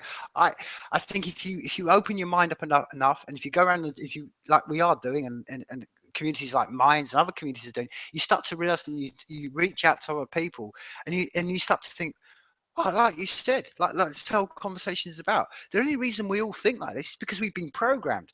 And this is one of the great things about reaching out to people. And the more you get to communicate, you realize, like, wait a minute, we all just wake, we eat, we shit, we sleep. We wake, we shit. It's the same pattern over and over again. Now, the things that, like you said, what this whole conversation has been about, the things that are sent to separate us, well, I don't know if it's common over here, but I mean, it's a common kind of parlance of language in this part of the world. Like, don't ever bring up religion or politics. Now, that's great. See, we've already been programmed not to talk about two things. And the point being is that we should never have nothing that shouldn't be talked about. But when we do, when you have that mindset, like you said, when you've been programmed that way, you're automatically in a shutdown mode. And then you don't get to talk to other people. And this is why I think it's a very sinister control method that's been used against us from corporations and governments and stuff, because it restricts us, and then we don't talk to each other. Because when we do talk to each other, we will realize, oh, do you know what? Actually, apart from the few little differences we've got, 90% of it we all agree on. We all agree on, because it's hard not to, because we're all on the same rock. We all have the same experience. We all understand hunger. We all understand pain. We all understand suffering. There's nothing. There's the guy in the middle of the Indonesian jungle could have this conversation and understand it. And I get that fully. And this is one of the things that's going to progress. And that's why I think we're in the cocoon moment. And I think we're starting to see these already. And it sort of relates to a bit of technology. Once you start to think, okay, we're like poking into the dark with a stick at the moment. But there's already technology out there right now where they're doing instant translations. You can put an earpiece in, go to any part of the world and hear what they're saying instant. And I'm like, man, that's going to dissolve another thing that's going to dissolve it all, because it's all about, as this whole conversation has been about, once you can dissolve the barriers, I think this is where we're going to go. Like I said, we're in that cocoon moment, because we're going to come out of it and go, what? And I mean, you know, Lee, I've got a son. He's now 24, and I think what's changed in his lifetime, and then you think what's going to happen in the next 25 years. And this is one of the things I think on the other side of it, where this is why not only we've got the imperative of life and mortality itself to wake ourselves and get ourselves into this mindset. You've also got to think, how are generations going to think of us if we don't? Because I mean, we can look, like we were saying earlier on, we can look back at our generation before and go, oh, okay, well, you didn't have the right tools. Like you said earlier on, Lee, this conversation's now in public. Our kids are going to see this. And don't you think the kids are going to say to them, well, wait, Dad, well, how come you weren't thinking that? How come you were just sitting at home doing what you were doing? And this is the wake-up call I give to everybody, because I'm like, sitting back and hoping for everything else to happen.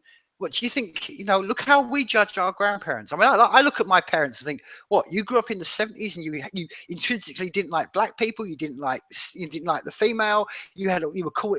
You think, really? That's only 30 years ago. And in the blink of time, it's nothing. Like you said, we've got this momentum of history that's led us to. But 20 people still had this idea that, you could go and slap a woman on the arse and call her this, that, and the other, and you could go and call him, and, and it's like, wow. And that's why we harshly look back at those generations and think we don't ever want to go back to that.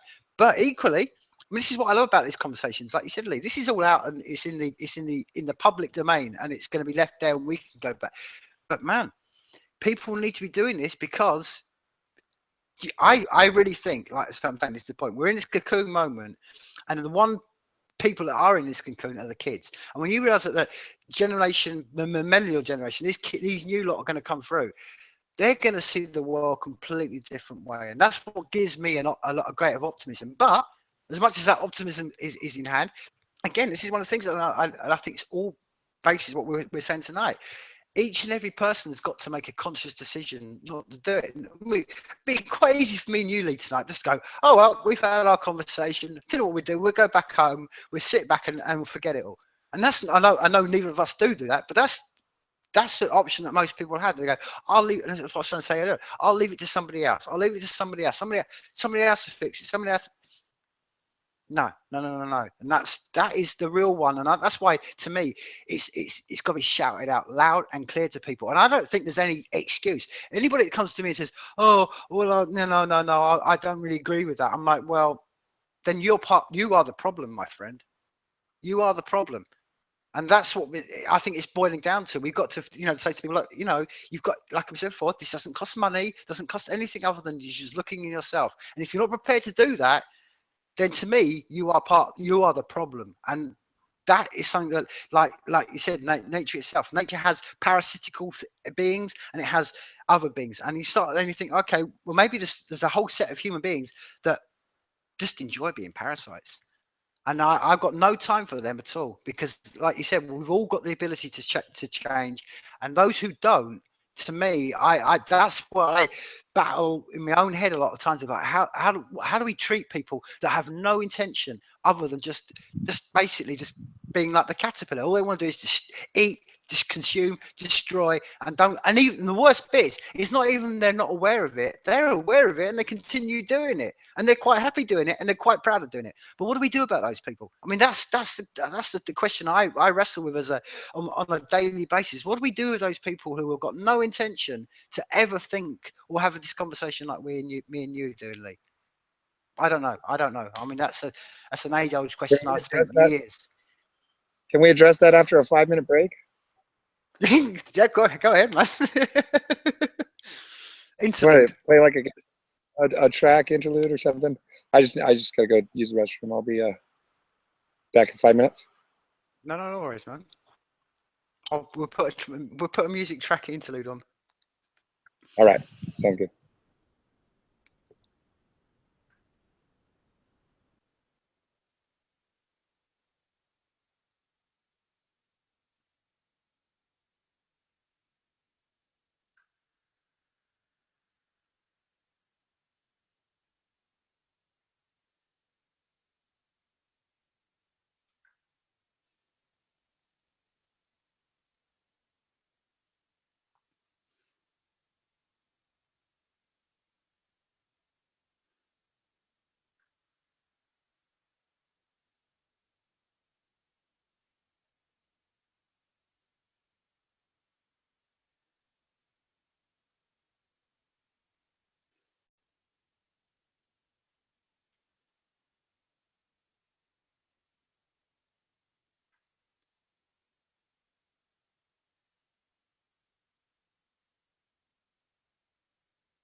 I'm back, Tim.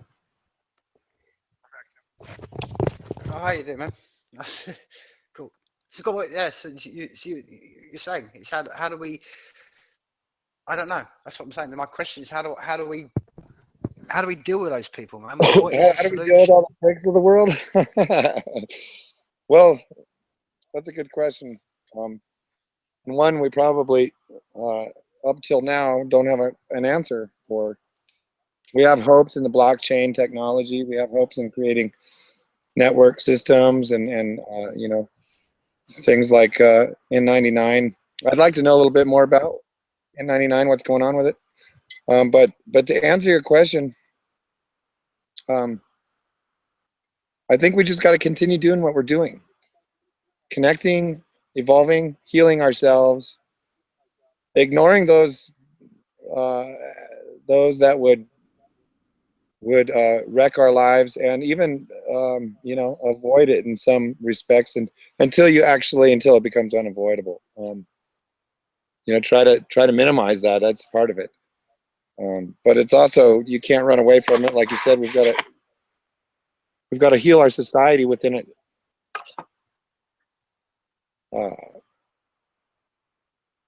We've got to heal ourselves and our society. It's our responsibility. We can't pass that on to the next generation.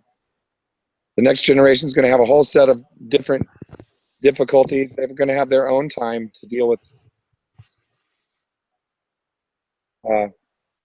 their set of problems that they'll have, which would be a whole different set of problems than we have, but similar if we don't get down to the root of the natural law of things is to group and not kill off some part of your group, unless that part of your group is at a in conflict with the rest of the group. So currently we have that, right? We have the elites, and then the corporations, and the this drive to destroy the world, one chunk of resource after the next. But really, we are the resource, in that system. Mm-hmm. And I don't know who to blame. I don't know if there is anyone to blame. So it's, how do you fight something that you don't have a direct enemy against? Like, we could point the finger and say, oh, it's Obama, or it's the parliament, or it's these banksters, or these people that we don't know, or the David Rockefellers, or all these different people. But honestly, how do you fight that? You can't fight that, because it's the same as saying, there's this power over me that I can't see and I can't do anything about it. Yet I can do everything about how I live my life, and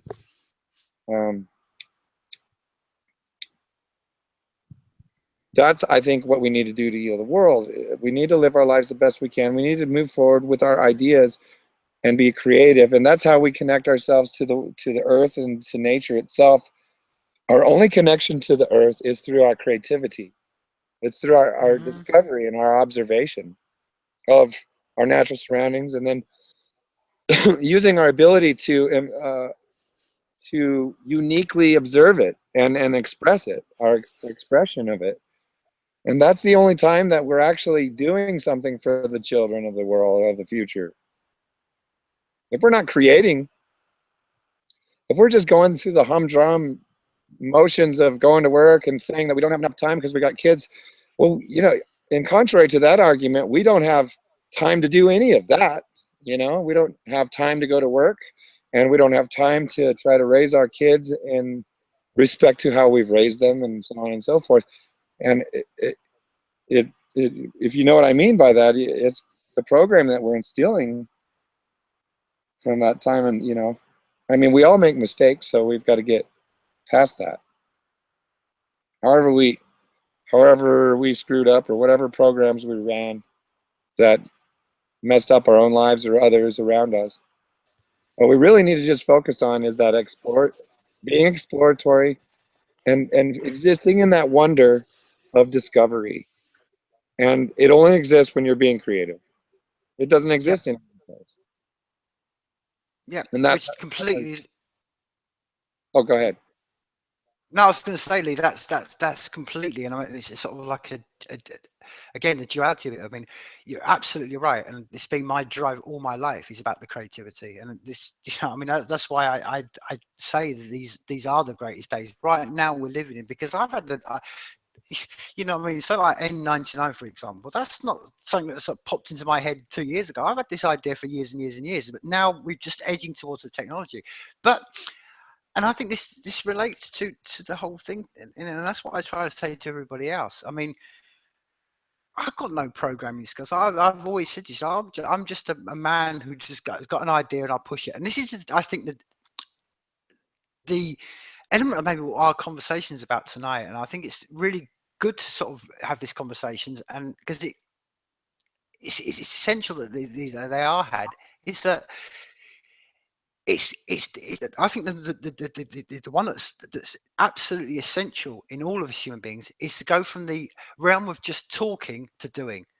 Now, it's something I've jumped into doing with N99. I've just gone, okay, let's do it. And yeah, I'm man.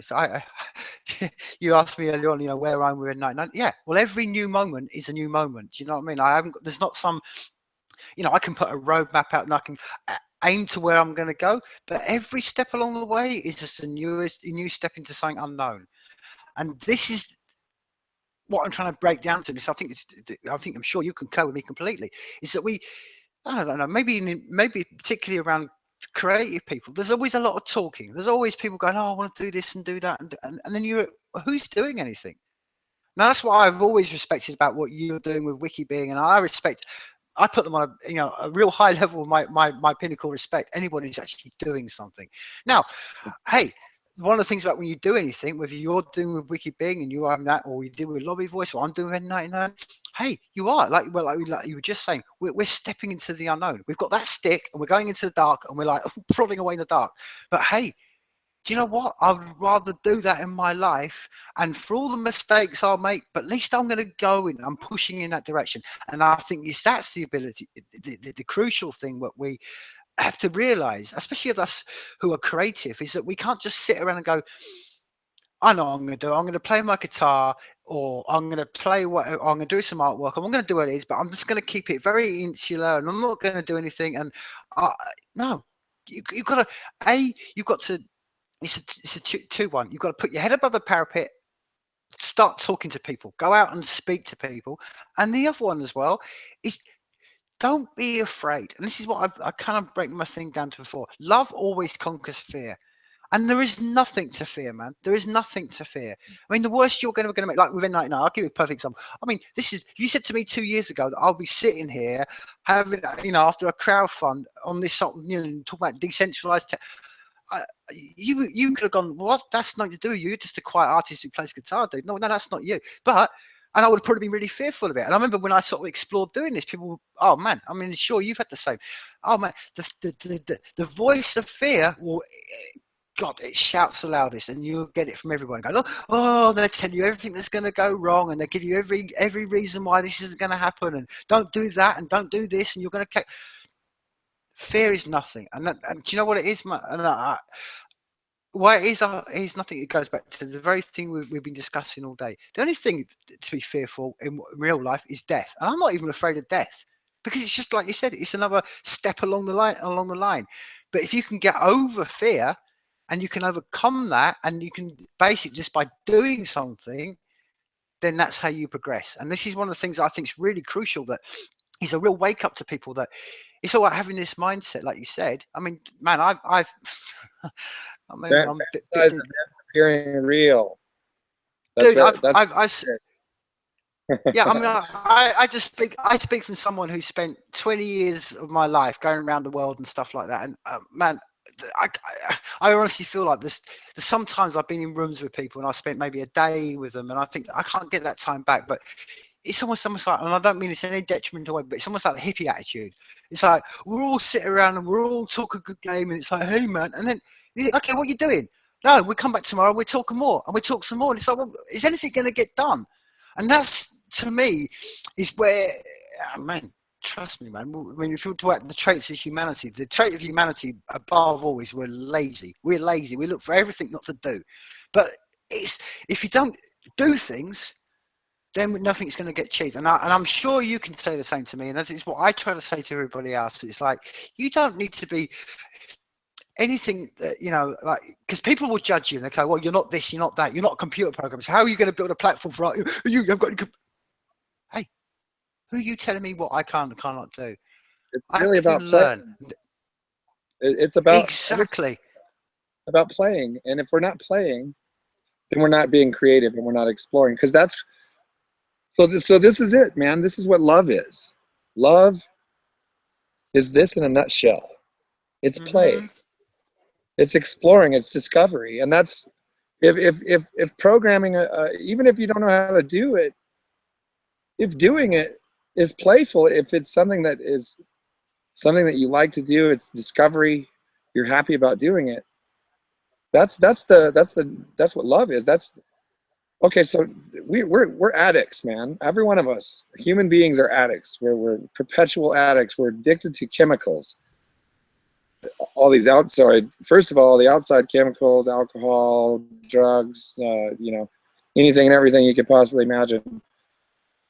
But all those chemicals that are outside of us are actually inside of our brain, and we can create all of that. Now, the chemicals that are created through love, how we understand love, are chemicals that come from creativity, discovery. So whenever you're in love with a young girl, you're a young man, that energy, and you believe that it comes from this girl, right? That she's beautiful and she makes you feel this way. Well, it's you making you feel that way, and we all know that everything that you feel inside your body is actually coming from you. But it becomes a belief that that feeling comes from someone else, and that becomes mind control. Who programmed that? Maybe our parents programmed it. Maybe we programmed that. We don't know where that programming comes from. But then we start to associate love as coming from something outside of ourselves. And then we need to have a drug dealer, right? We need to have that real beautiful girl stay in our lives. And if she doesn't stay in our lives, then our lives are devastated and we don't have a connection to our spiritual and the universe and so on and so forth. All of a sudden now we're beholden to that drug dealer, that beautiful girl that smiles at us, right? And that's the same thing that creativity gives. So then all of a sudden you become an artist. You discovered how to paint, and you spent years and years learning how to paint, and you're really good at it, and you're good at it because it feels right, and you get confirmations from others that say that it's awesome, and so now you're starting to flood your body with the same exact chemical that no different than the time when you met that young girl and you were a young man 20 years before, right? So now you understand that we can cultivate love. Now the energy or that chemical that gets floated into our body and is fed into each living cell of our body is the exact chemical that causes growth, that allows the cells to expand and turn into new cells and a new population of cells that can replenish our bodies, and how we can heal almost anything that happens to our body. We can begin to heal emotional damage and programming and so on and so forth. So that's the only way that we can actually go into that programming. That's why I like playing the guitar. To program, it's not just repetition. That's part of it. But the other part of it is the discovery of playing the guitar. And the chemicals that it produces when you play guitar and you sit there and you're by yourself, and usually this happens by yourself. And in fact, any great guitar player first played a great song all by himself. I didn't just whip out a great song without first learning how to be really skilled at a guitar and learn all those chords and so on and so forth. And the amazing things that happen, if you're an artist, you could feel that energy flood into your body when you're creating something great. You could feel it. Mm-hmm. That's the universal energy that allows your body, for your cells.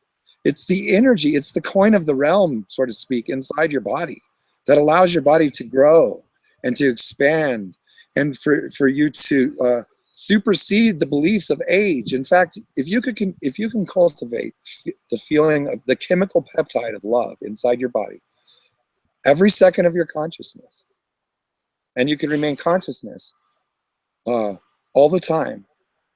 I think they call that a Melchizedek, someone who's stable and conscious through all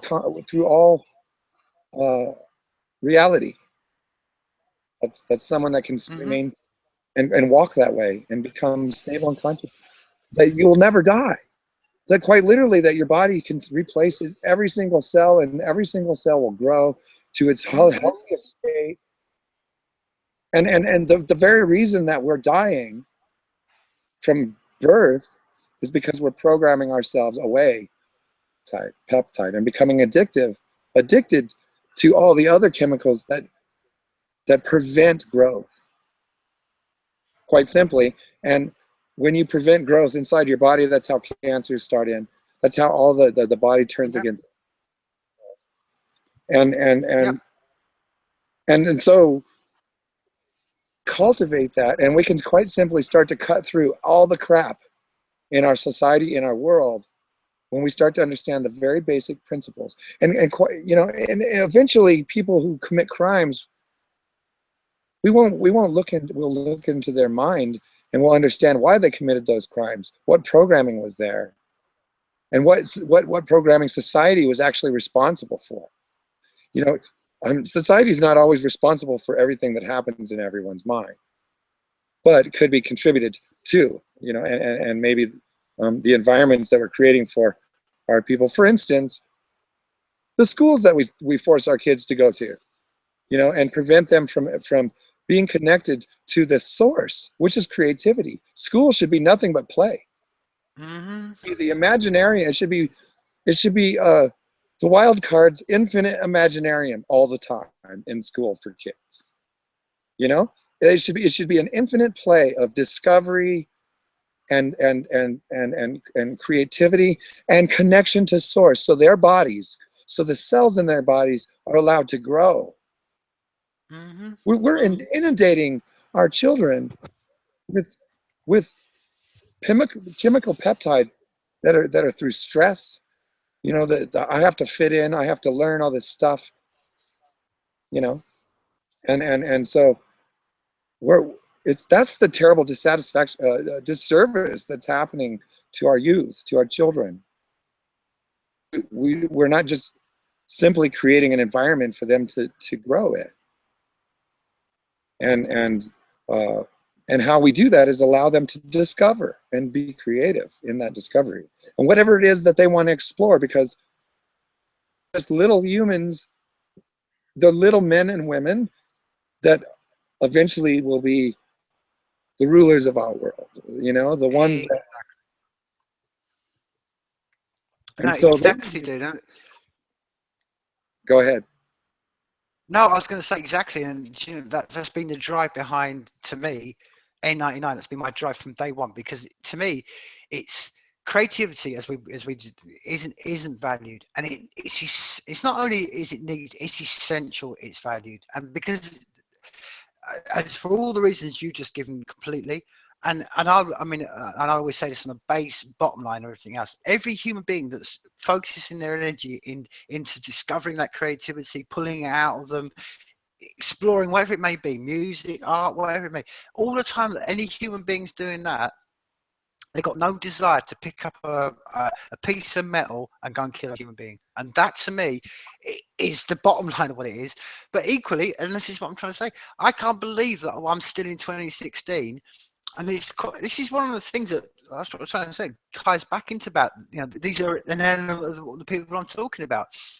Yes, people can be creative, but how many people are making money off that creativity, man? That's to me is always, from being a musician back in the 90s to being an artist and all that, it's always frustrated me. Like, why is there these middlemen that are basically just making their little bit of money, which is, what's money? They're making, all they want their desires, and money's their way of getting their desires, but they're the parasites.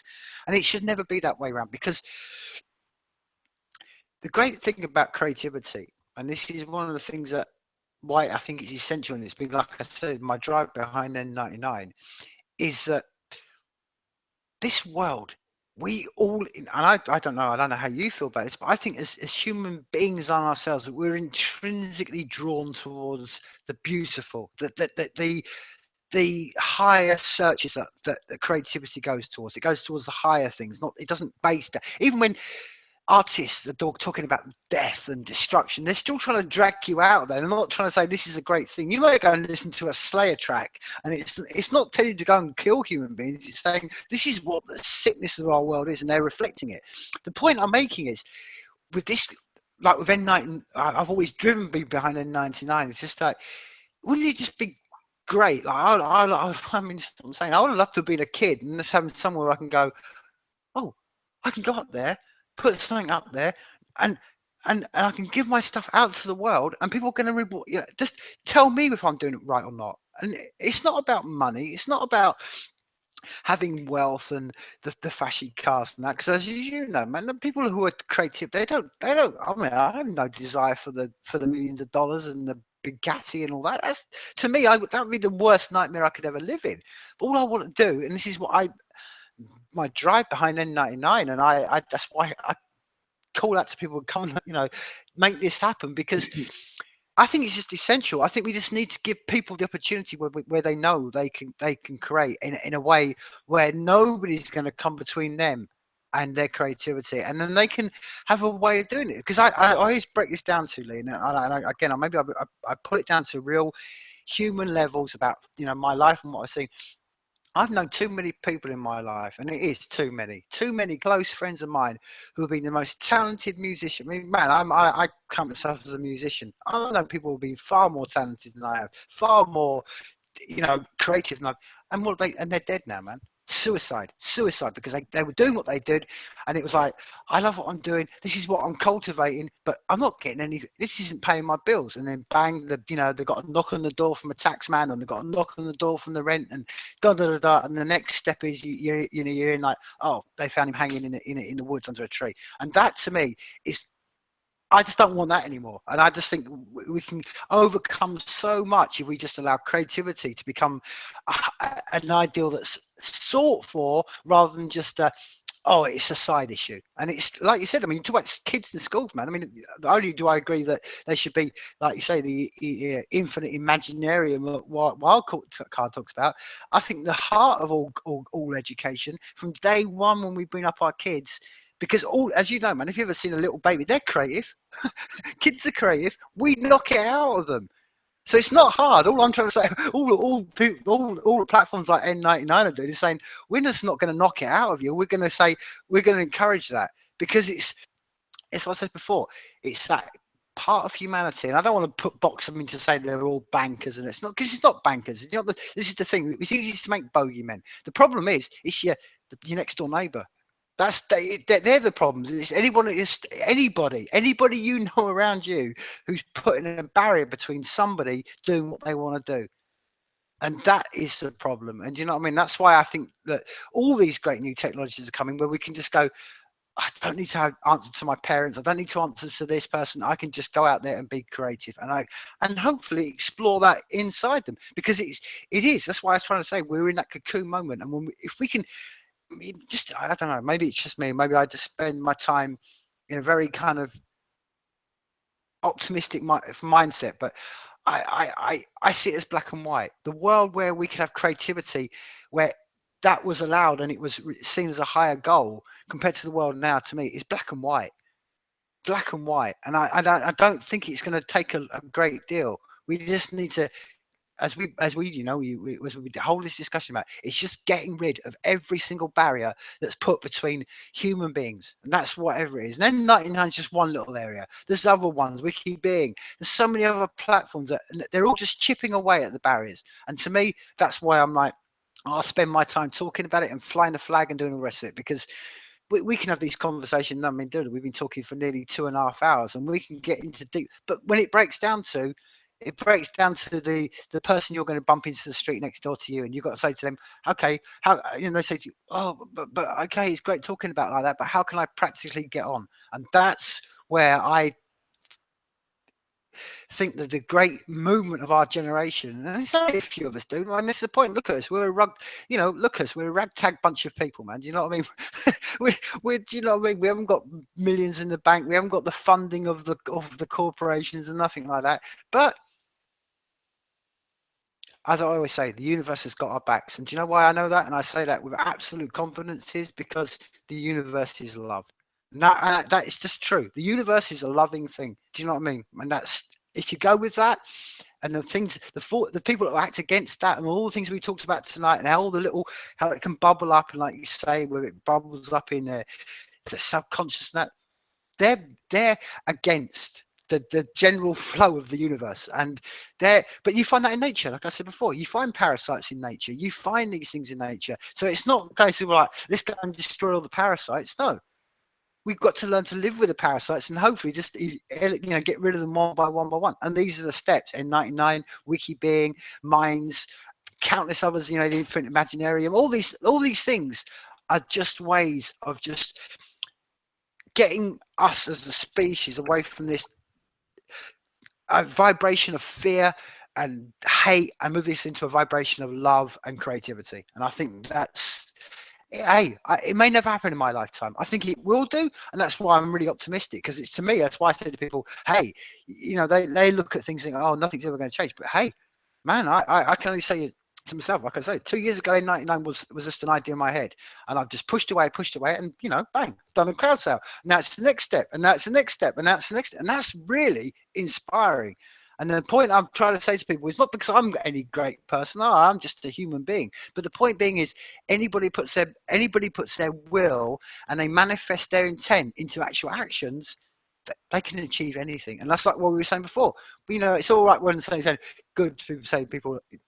It's all well and good saying to people, oh yeah, you are the brains of the central nervous system, all that, and it just goes in one ear and out the other. But when they see that and they're inspired by people who go, oh, that's the key. And that's why I'm trying to say is we've got to get away from this talking to doing, because man, if we're only here having this conversation because somebody did something and they didn't sit around in a room going, oh, do you know, it'd be great. I mean, how many science fiction writers have talked about communication of what we're doing tonight? And it actually took some human beings to do it. And that's what I think is and I'm sure you be in complete concurrence, it's encouraging the people who do, and rewarding them, because we have to reward them. I want to live in a world of wiki being. I want to live in a world of N99. I want to live in a world where these things are going on. I don't want to live in this world anymore, because it's, the whole this conversation has been about, it's not right, it's not natural, and we just need to, you know what I mean? And I like I said before, I just think in the general wider things, I do think the momentum of history is either going to go one way or another. We're going to go to a very dark place and we're not going to survive the next 50 years, or we're going to actually bloom into something different and completely this different species. And that's why I think these steps that you're doing and I'm doing, and just this conversation itself, these are just the small steps. But as I always say with these conversations, it may be not relevant now, it may be not relevant in 6 months' time, but we don't know that some kid in Luxembourg doesn't listen to this conversation and goes, boom, light goes off in his head. And that's why I always say to people, you've always got to do something rather than sit around and talk about it. Because what has done anything to us? I mean, I've got to where I was because when I was a kid, I was inspired by music. I was inspired by artists. We have to inspire, and we can't just leave it to everybody else to inspire. Real inspiration comes from every human being, because that's the whole point. We've got to get away from this idea that there's these natural geniuses on the planet. No, like you were saying earlier on, Lee, and you would know this from playing guitar. You don't just pick up a guitar and go, no, it's time. And that's the biggest mentality. Hopefully we are chipping away at this whole idea of like, you've got to be taking responsibility for yourself, and don't just go, oh, well, Mozart was Mozart, so there's no point trying to be a musician. No, you can, as you know, it's all about doing it. And do you know the great thing about it? The joy of it is learning. That's what people say. We live in this age where everything's like, oh, it's too difficult. So no, do it. Half the joy is learning.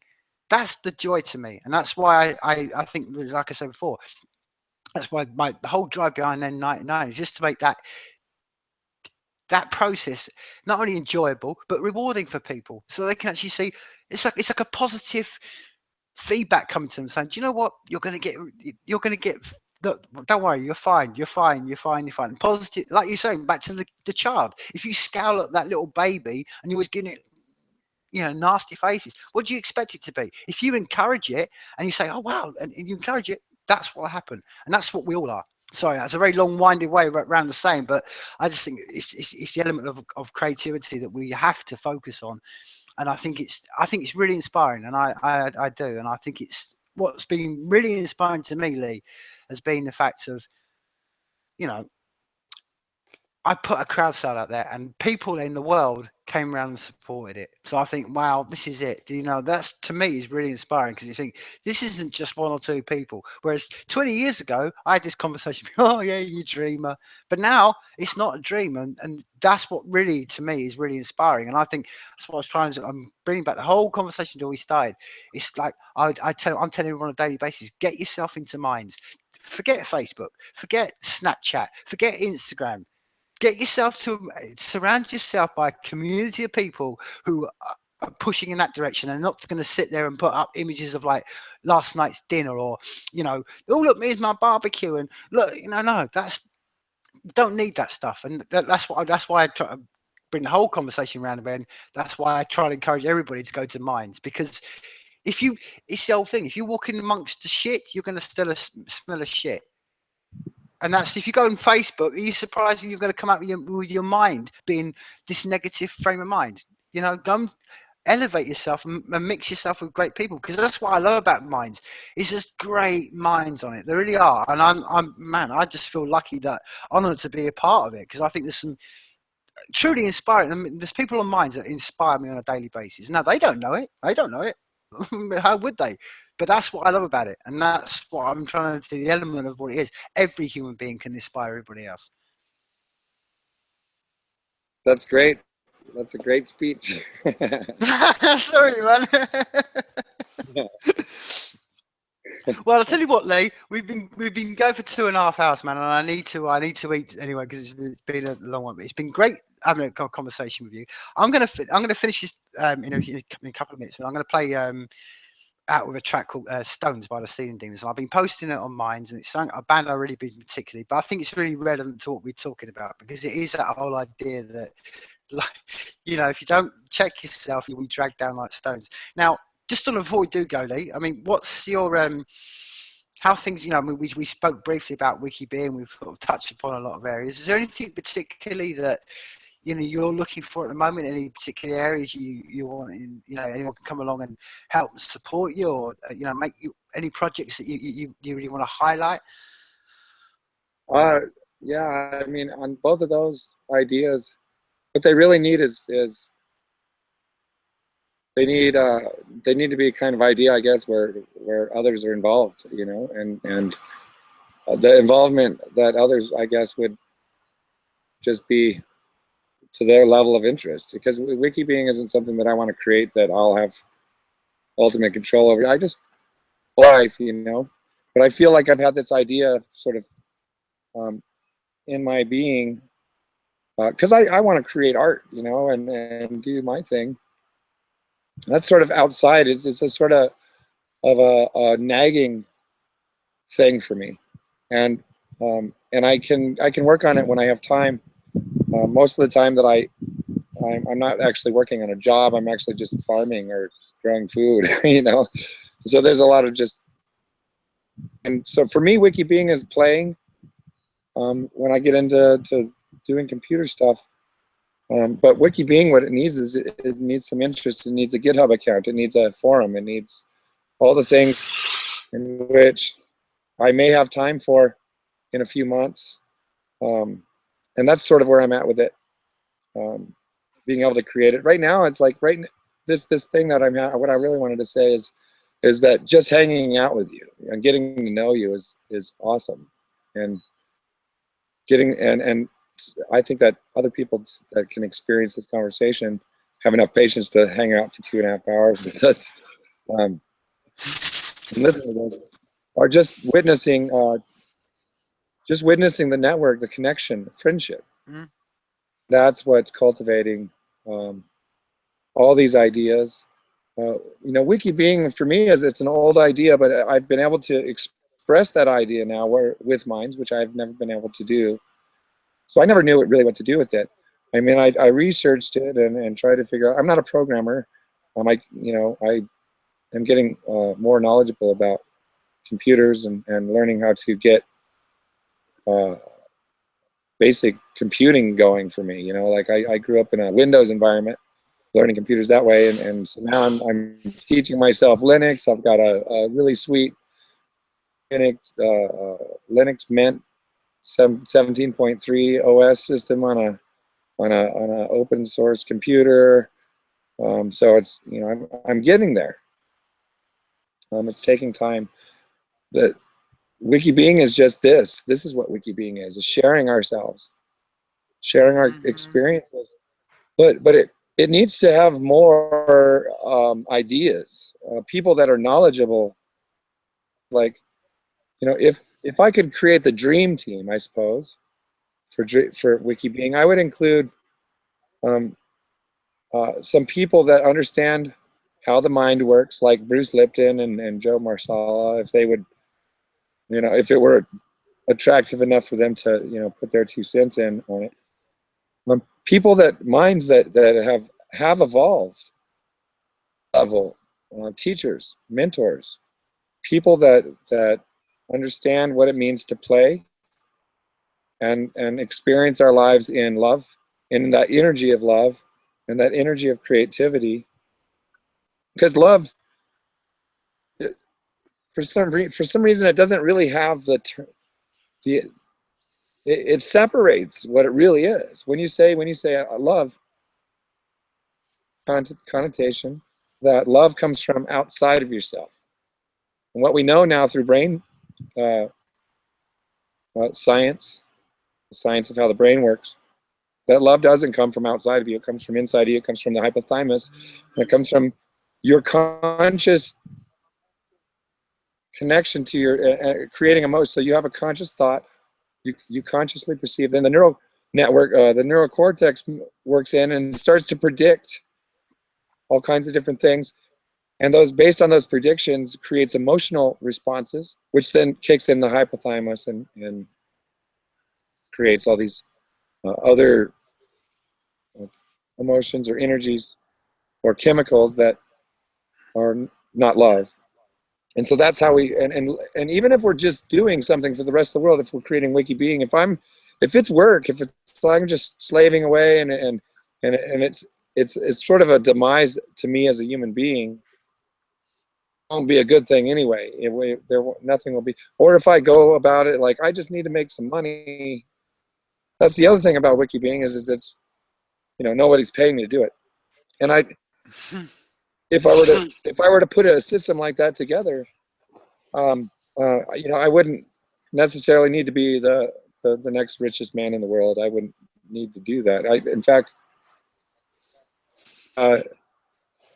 maybe send a team of guys over here to help me out and finish my chicken coop. That might be pretty cool. It's not about money. Is that money gets things done. Money creates what Dale calls velocity, and so that's why I decided, okay, I need to step away from wiki being for a minute, and I need to think of something that can create some velocity, not only in my life and the things that I'm thinking about, but in everybody's life and everybody. And how can we play? In other words, how can we all get together and play and imagine and discover our world? Well, maybe we can create a system where we can all fund our play. You know what I mean? Where we can. So there's lobby voice, right? We can play. We can fund our ability to create systems that create self-discovery. Like maybe we can fund wiki being. Maybe we can fund in 99 and bring lots more money. Because if everybody just put in $1, right? It's gonna be everything that we deal with in our society, everything that everyone is concerned about. They can create a smart contract, put money in that smart contract.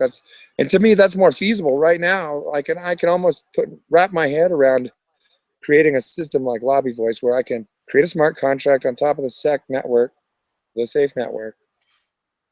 Make it so that those contracts are impenetrable, that they're very secure contracts, that nobody can come in and take the money out of that contract until the terms are met. And that's the most important part of Lobby Voice, that the technology actually has to be there, that we can all guarantee that when we put our dollar or $100 in that contract, that nobody can steal it. And that contract will be there to pay for the group of individuals that have the talent to program the decentralized autonomous organization that will run that will fix that issue, whatever it is. And maybe it doesn't fix the issue. Maybe we just discover that we created a new issue or whatever. You know, that's part of the discovery of life, is to discover it by exploring it, right? And that's what we're doing right now. We're exploring it with Google Hangouts. We're exploring it with blockchains. We're exploring it even with a corrupt government. That's a exploration of life, you know? We're exploring, and we're finding out to our demise that it sucks, right? So now everybody's gonna start doing something different. To me, our mind works 1,000 times faster than reality. You know what I mean? Like, we can see the problem and even know the solution, but the problem is getting that to replicate itself into our reality around us is difficult, because we're all dreaming at the same time our reality, you see? And unless all of our reality, see, this is what the elites have figured out, I think. Try to think about, why do they do the things that they do, right? Why do the corporations why is everything so corrupt? Why, you know, when you start asking all those questions, it begs a little bit of due diligence and understand the history behind our human race and how we've gotten here and why we're consuming everything under the sun and why we have war and so on and so forth. You know, you always have to go back to the point of view is at some point in our world, in our society, our ancestors thought that it would be a good idea to do something specific and it might solve a problem. They were experimenting in their world. They were exploring, they were discovering, and that's what we're doing now. In 2016, we're discovering that the US government, or that governments in general, or that religion, or anything else for that matter, is keeping us from the source. The source of how we grow, how our cellular bodies grow. And even governments understand that we need, in order for them to achieve their agendas and everything else, this grand experiment of controlling minds and, you know, mass mind control. It's an experiment. It's discovery. It's human discovery. A lot of it is based on some real sickness, and yeah, we need to oust that sickness and get to the bottom of it.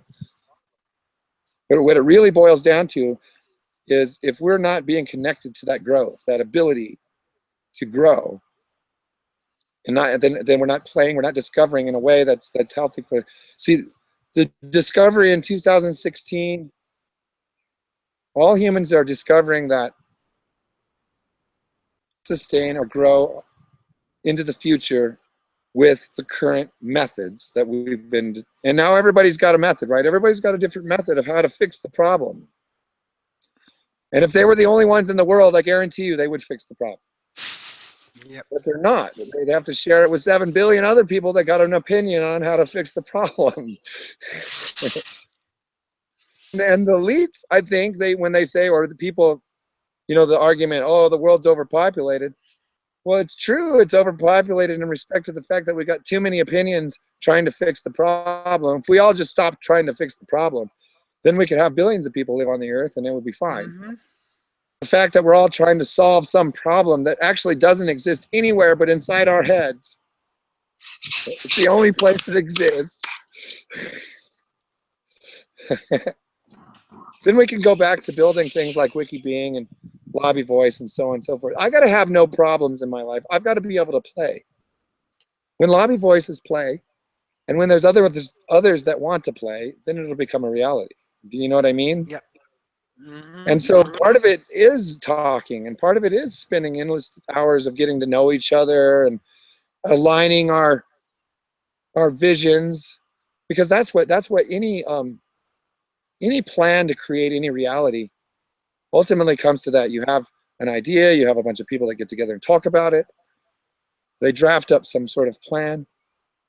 It dissolves into nothing because nobody can agree, nobody can play fairly, or it just, everybody's happy to play and everybody's super stoked, and nobody's like, oh, it must be this way, it must be this way. Like, if I could have my dream team, I would have a dream team of people that had the ability to be like chameleons, and that they could change when it was necessary to change, and that they could hold on to things when it was necessary to hold on to those things when they were valuable. So we would have a team that like, you know, we could say, everybody could say, you know, Wiki Being, that's sort of a bad name, or maybe that's a great name, but we need to change this. You know, everything I've done, I tried to make it as a living document so that I can create this idea, I can present this idea, and then everybody can, you know, come on and help. And part of the helping is that they're playing, they're discovering within it. And it's almost like in the very beginning, I wrote Wiki Being that it would be an infant. It wouldn't know anything. It would just be this platform that doesn't know anything. But over time, as people used it and as people added to it, it would become something. Artificial intelligence, in the sense that as it would grow, it would start as this infant, and it would look to us for all of its information and all of its data, and it would learn from us. And what it would learn is it would be discovering, and we are discovering. We are that AI. We're that artificial intelligence combined, and it becomes a discussion that we had before, where it's no longer artificial. It's actually part of our system, a part of our connection. I honestly go on for hours and hours and hours about that, and we could spend another 2.5 hours. And I love hanging out with you. I wish we could do it just in person. Yeah, well, man, I was just about to say, I mean, for all these great conversations we have, and I mean this absolutely sincerely, my friend, I look forward to the day that me and you can get to sit down, maybe in your back garden, man, rather than, you know, or over here in Scotland, we get to sit and have a good jam, because that's real human stuff, man. And these at the moment are still barriers. I still got to look at a screen and, you know, great. I look for, like I say, you know, and it's going to come, and I look forward to it. I look forward to the day when we can all sit around and have a jam. And it's one of the things I'm going to put a call out to you here, Mr. Lee Travis. I want a track for N99, my friend. I want one. You know, I mean, I listen to your guitar stuff, man, and yeah, I want you to write me a track for N99, man. So when we go live, one of the first tracks on it is a Lee Travis original. Yeah. All right.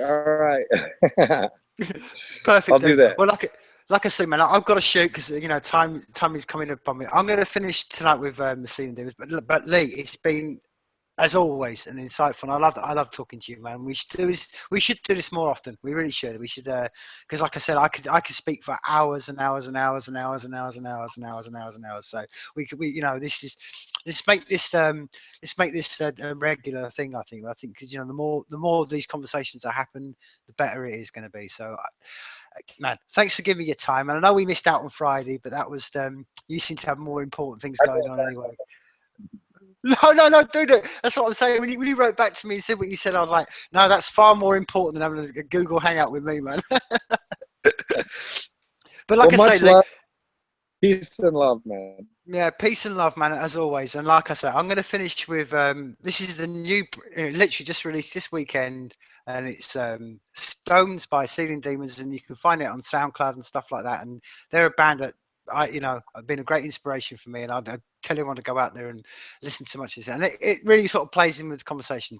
So from me here in Scotland and all over in Colorado, man, it's life is people. And I'll finish off with Stones. Let's do this.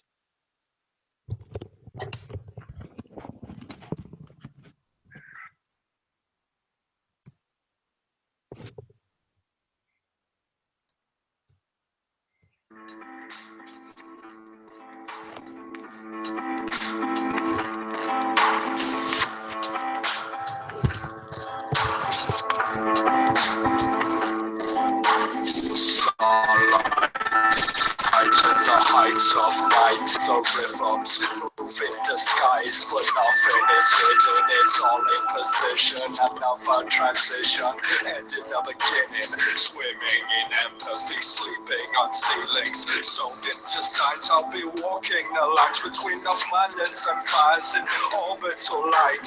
Remove the remorse that I've left behind, but sickened by thinking, wallow forbidden. We end in the beginning, my skeleton figure pools like the river, near the danger, but removed from the picture. Stomachs react to the orchestra's flow, laughing in melody, a choir of memories. Snow through the lands, now we sink like stones.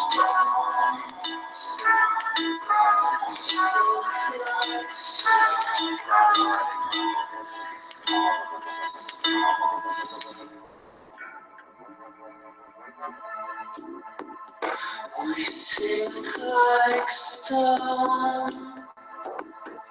We sink like stone.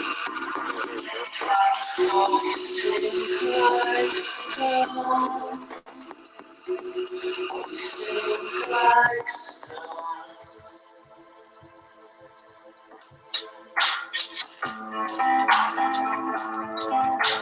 Hollowed out corpses explored by torturers, souls get caught in this whole world order. It's cold and glorious under the radius. Roll like Sisyphus, taking the piss.